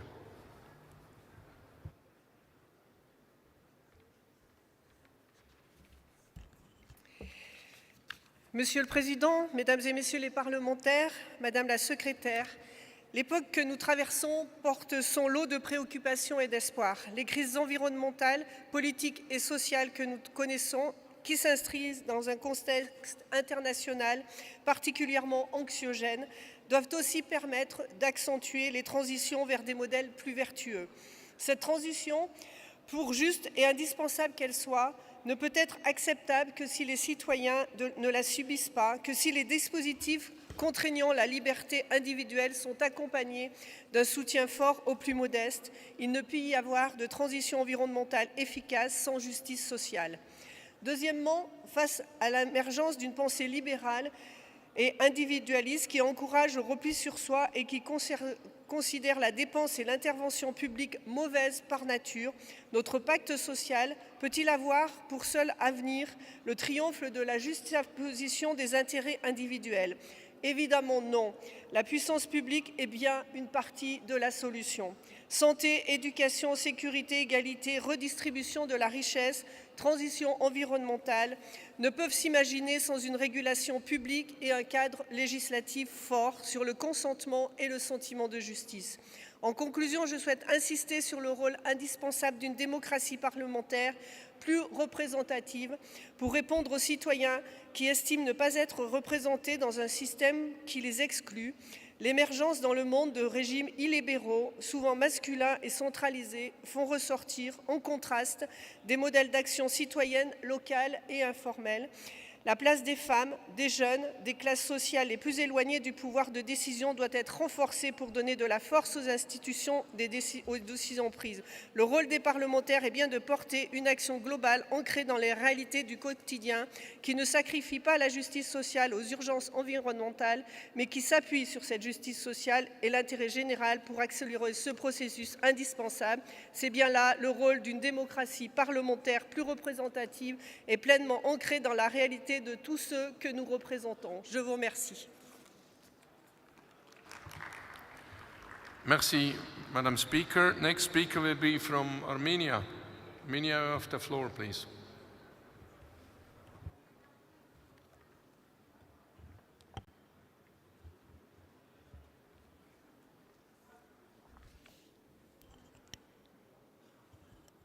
Thank you.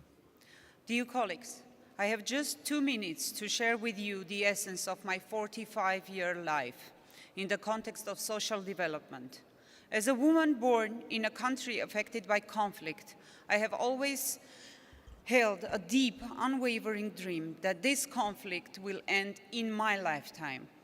When we speak of social development and justice, we must recognize one undeniable truth.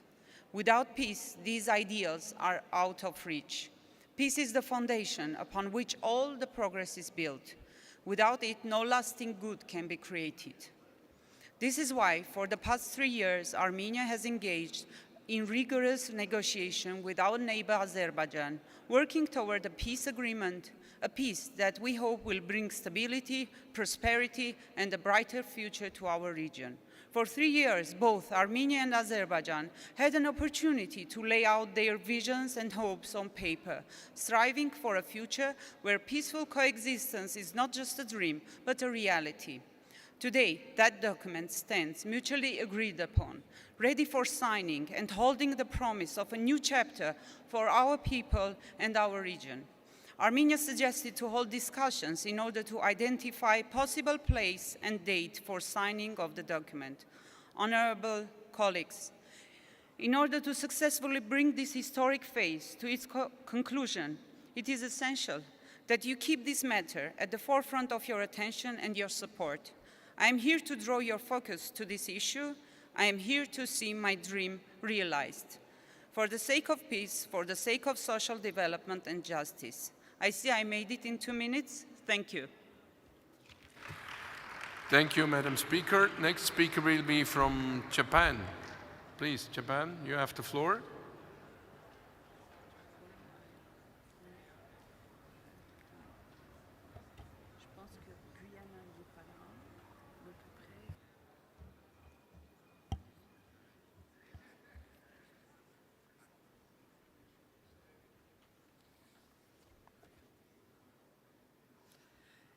日本国会代表団副団長の上野道子でございます。持続可能な開発 SDGs の達成期限である2030年まで残り5年となりました。それぞれの国においてこの目標をすべて達成するのは困難な状況にありますが、 SDGs の誰一人取り残さないという理念を実現するため、私たちは努力をし続ける必要がございます。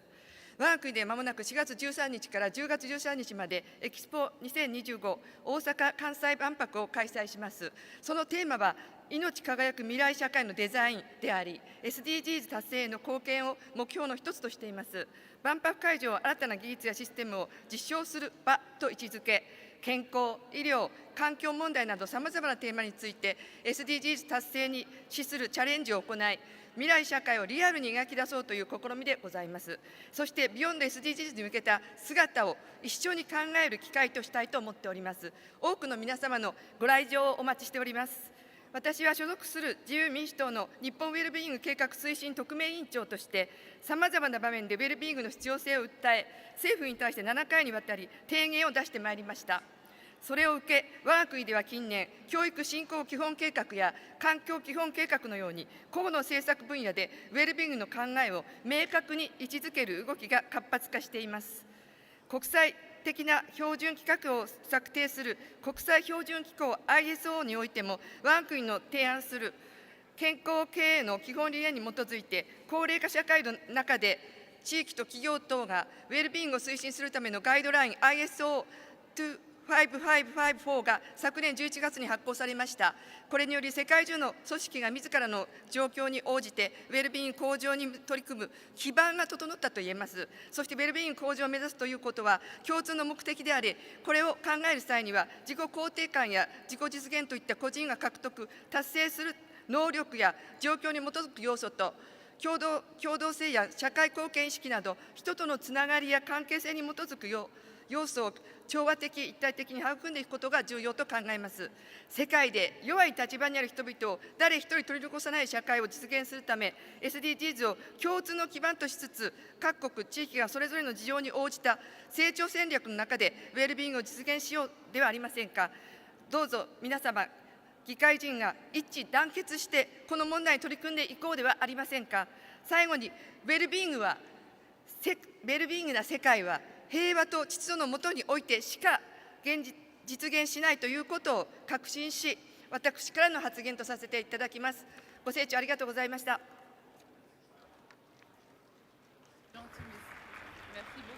Thank you, Madam Speaker from Japan. Next speaker will be from Guyana.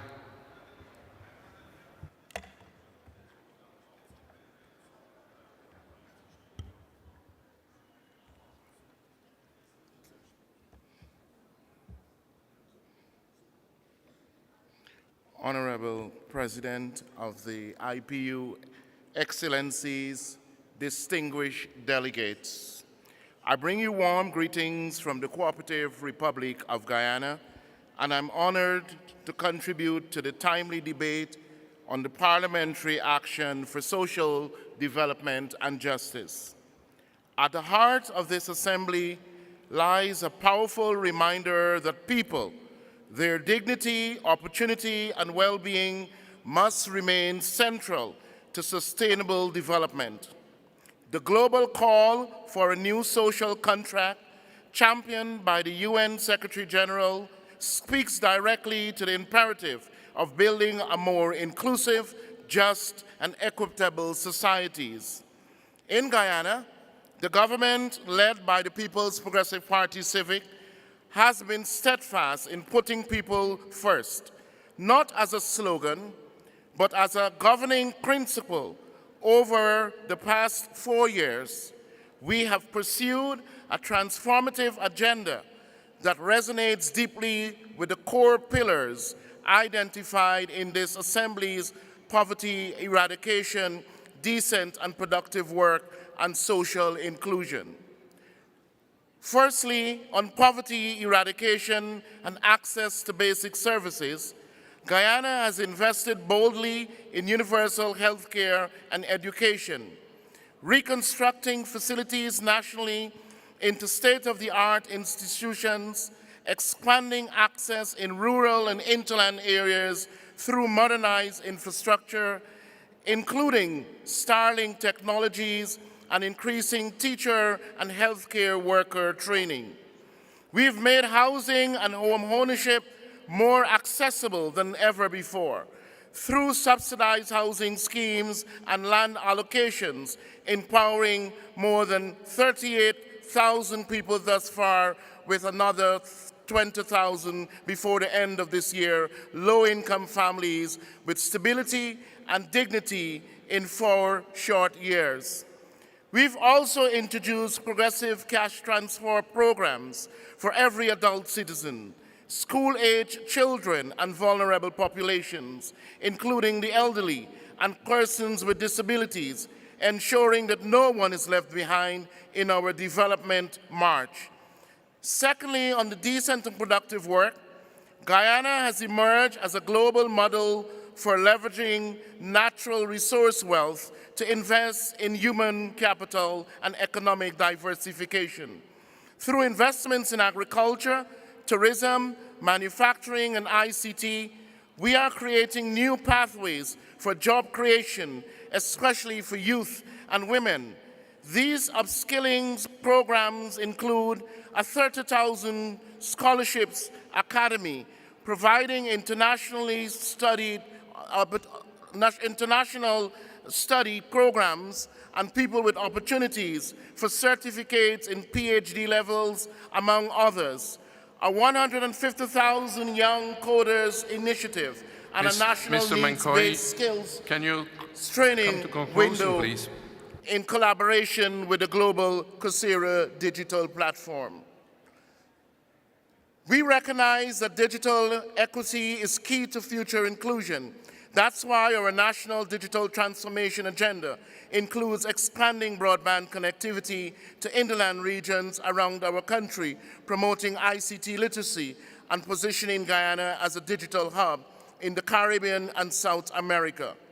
Guyana believes deeply that social justice must be grounded in opportunities and fairness, but also in the tangible delivery of services and rights. Our experience shows that the progressive leadership, fiscal responsibility, and inclusive governance are not mutually exclusive, they are mutually reinforcing. As we look ahead on the Second World Summit for Social Development, Guyana urges all parliamentarians to be champions for a renewed social compact one that values equity over exclusion, solidarity over fragmentation, and people over profit. Thank you. Thank you, Guyana. Next speaker will be from Poland. Poland, you have the floor, please.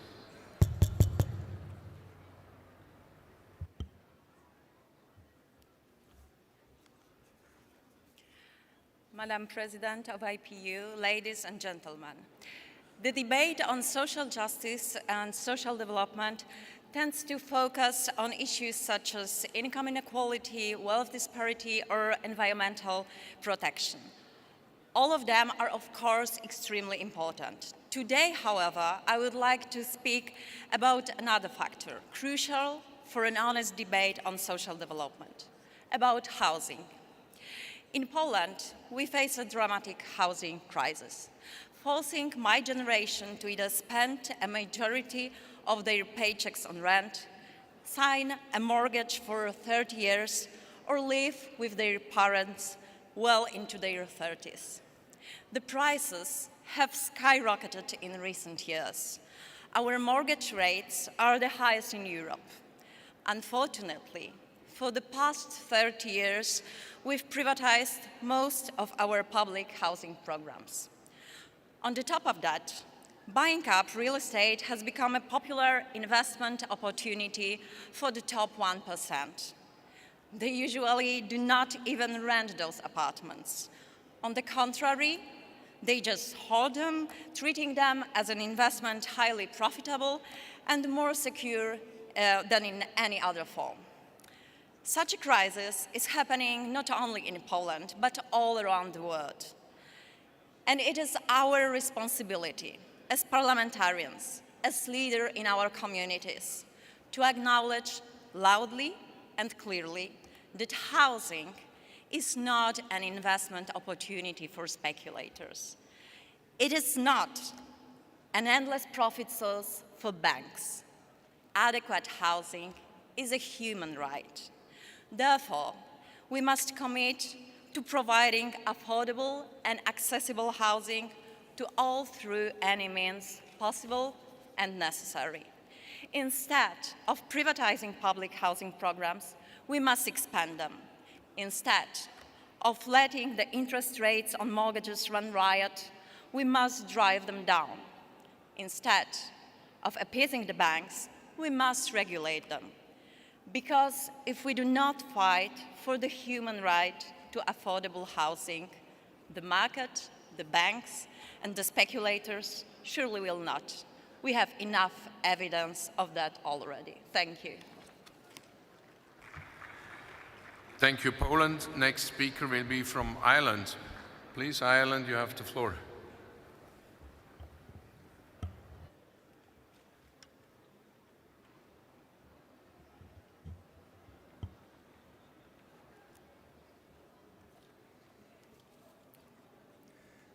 Accordia, friends, and esteemed colleagues, parliamentarians from across the world. It is an honour to stand before you today representing Ireland, a nation that knows struggle and resilience. Across the globe, we see democracies tested, inequality rising, people battered by poverty, conflict, and neglect are too often left in the shadows. Yet history shows us that even in the darkest times, hope can guide us and the overlooked can light the way.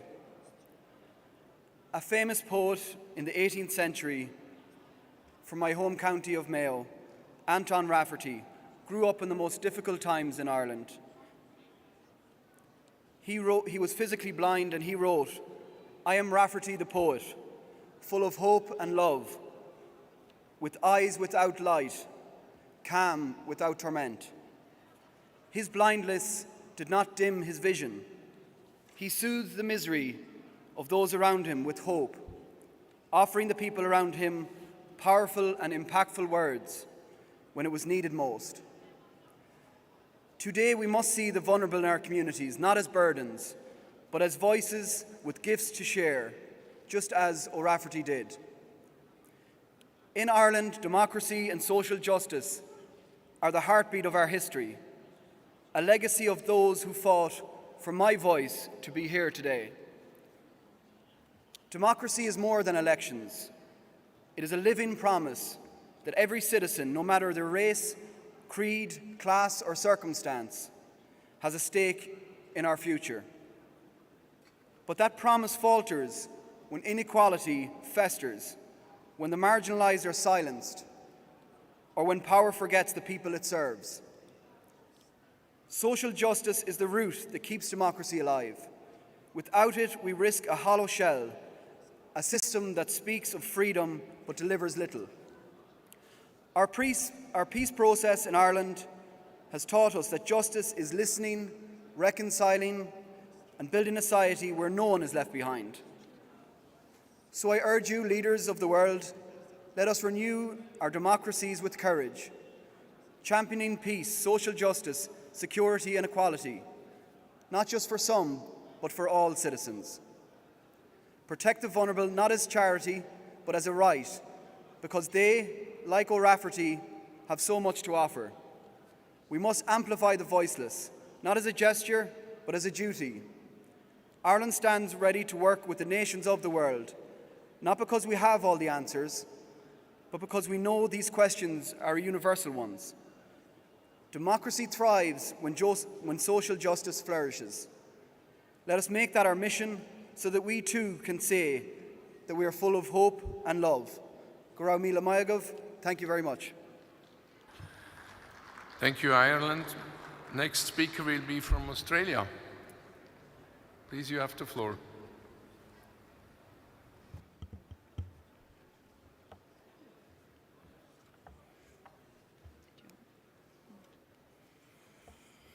Parliamentary colleagues, in this 150th IPU Assembly, which is my last, we've witnessed behaviours that represent the best and also the worst in parliamentary diplomacy.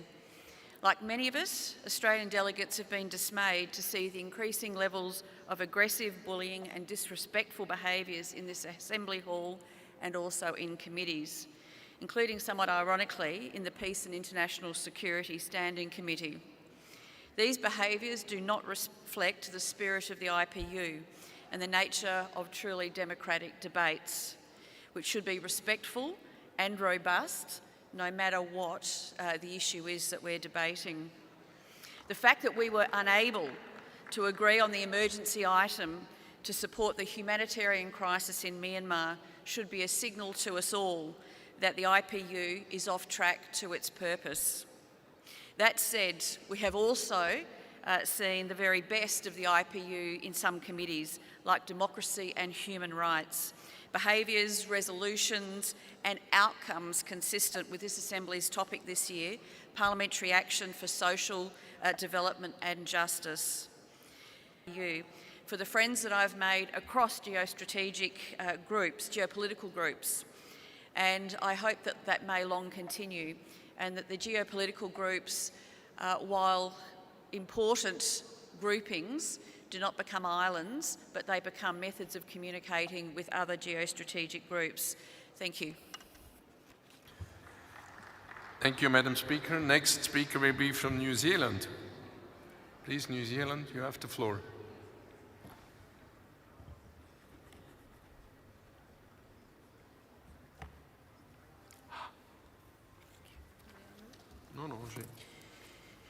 Thank you, Mr. President. Tēnā tātou kia orana, koutou katoa. It's a privilege to address you today in Tashkent, Uzbekistan, as a member of the New Zealand Parliament.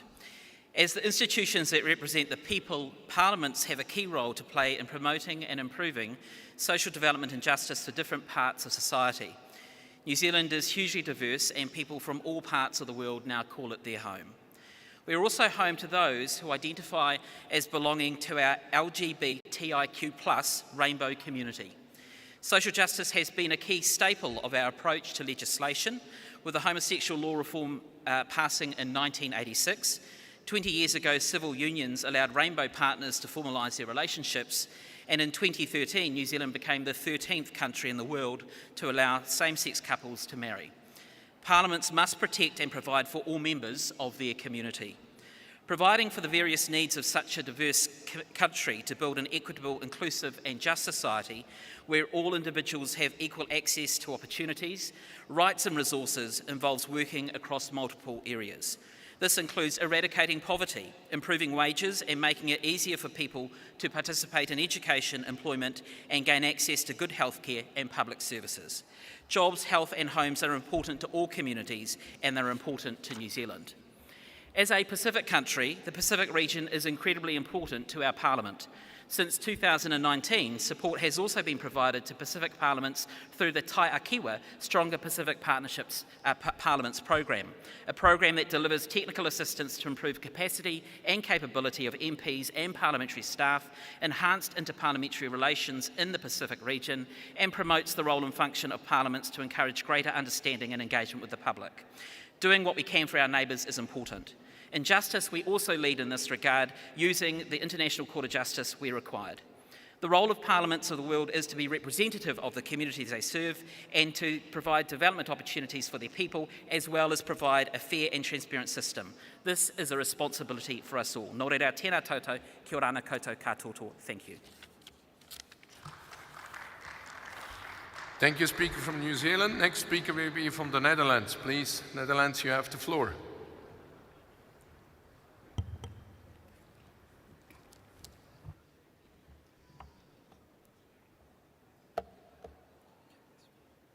Yes, you have it.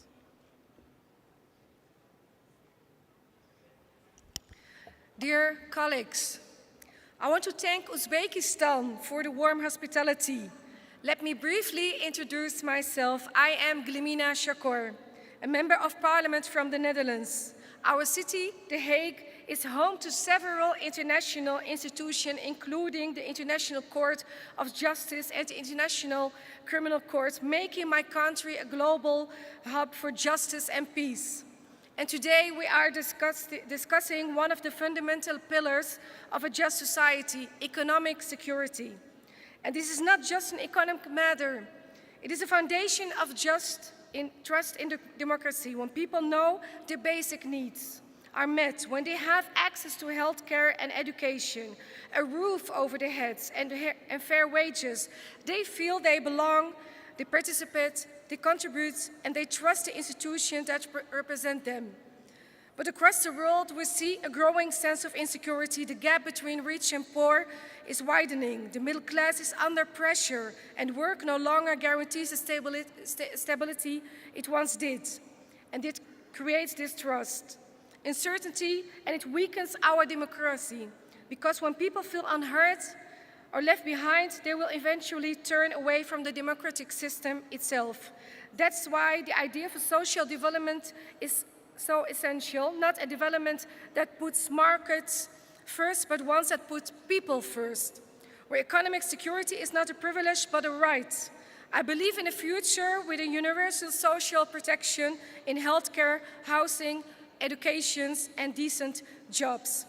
A future where no one left behind, not the elderly, not the young people, not people with disabilities, not women, and not minorities.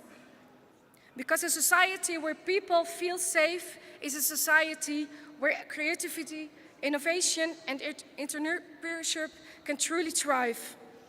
Colleagues, we must have trust in democracy. It must be earned every single day by showing that democracy works for everyone.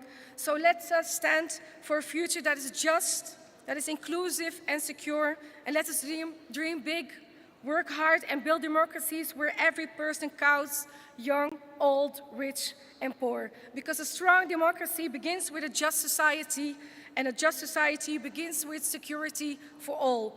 Thank you. Thank you, Madam Speaker. Next speaker will be from Iceland. Please, Iceland, you have the floor.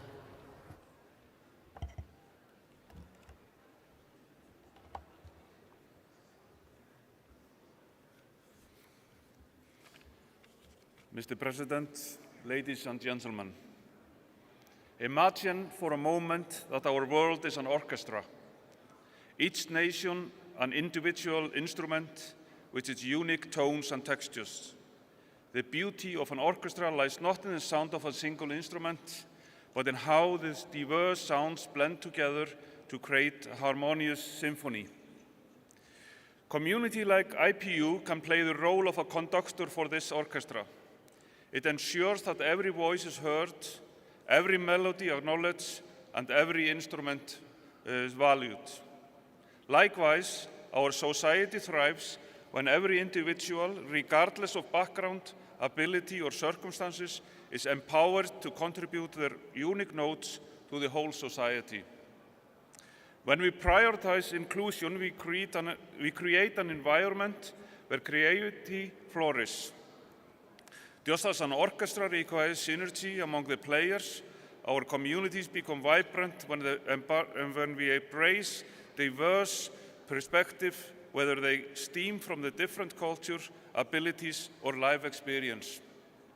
Yet, achieving this orchestra is not without its challenges. Some instruments might find it difficult to join the symphony, be it due to the systematic barriers, discrimination, or other social factors. It is our responsibility as members of this global orchestra to ensure that each instrument has the opportunity to play. Let us remember that the greatest masterpieces in the history have been created through collaboration and mutual respect. Together, if we can embrace the concept of inclusion, if each of us plays our part, imagine the symphony that we can create. A world where harmony replaces conflicts, understanding overcomes divisions, and every individual contributes to a beautiful, vibrant society. Thank you. Thank you, Iceland. Next speaker will be from Nigeria.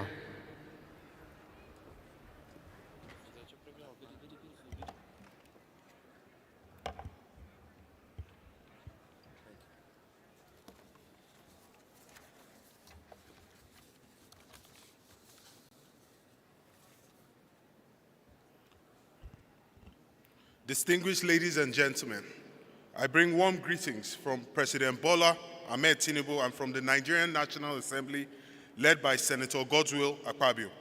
For us in Nigeria, the theme of this session is quite apt, considering the legislative priorities of our National Assembly. Furthermore, in the current global economic and social climate, it is even more imperative that we take progressive steps towards using parliamentary instruments to provide safety nets for the less privileged and to build a more just and inclusive society. We view social development and justice as a guarantee that every citizen, regardless of gender, income, or physical ability, should have equal access to education, healthcare, housing, and human rights. Despite challenges, we have recorded considerable progress in this regard. With legislative backing from the National Assembly, Nigeria established the Consumer Credit Corporation, which provides Nigerians access to structured lower interest credit that enables the acquisition of homes, vehicles, and other productive assets through fair and transparent financing, ultimately unlocking the potential of the Nigerian middle class.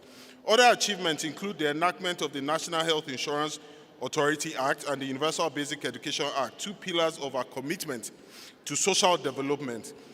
The UBE Act has established the legal foundation for free, compulsory, and quality education across Nigeria.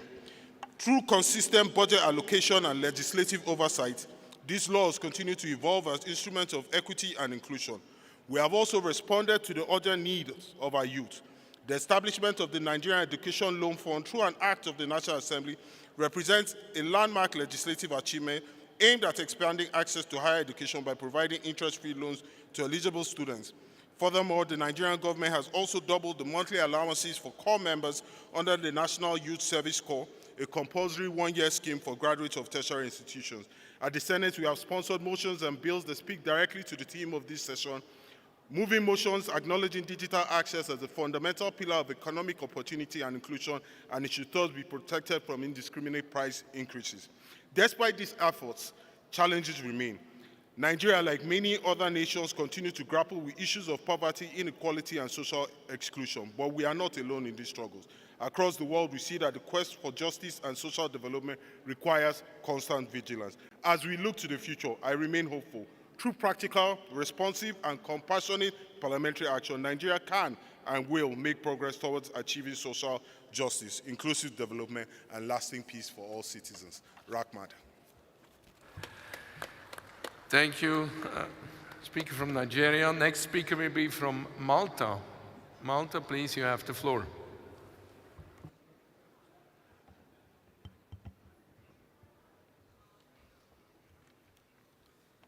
Thank you, Mr. President, Excellencies, ladies and gentlemen.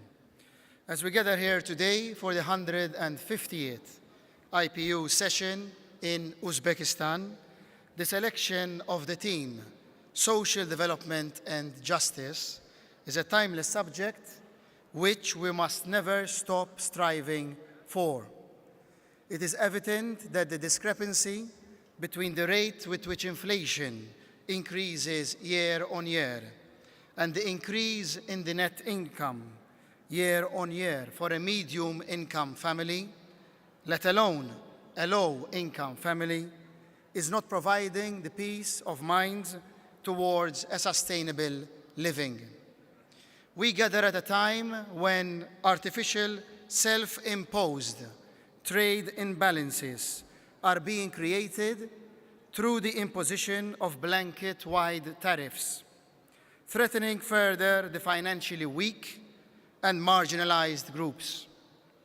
These tariff increases will result in the further erosion of the already insufficient living income.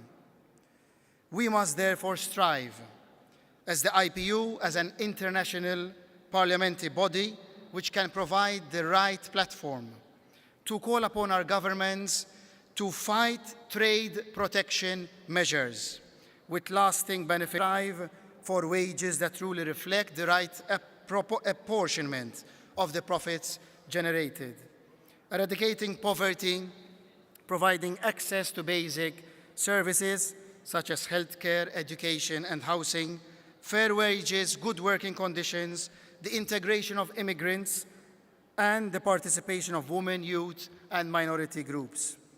I would like to conclude by thanking Uzbekistan for your very warm hospitality, and may this gathering of the 158th Special IPU Assembly serve to deliver concrete action for further social development and justice. Rahmad, thank you very much. Thank you very much, Malta. Honorable Excellency, dear colleagues and Member of Parliament, thank you very much for the important statements today and also your positions. And also thank you very much for keeping the time. And so we finished list C on time, and this concludes this morning session.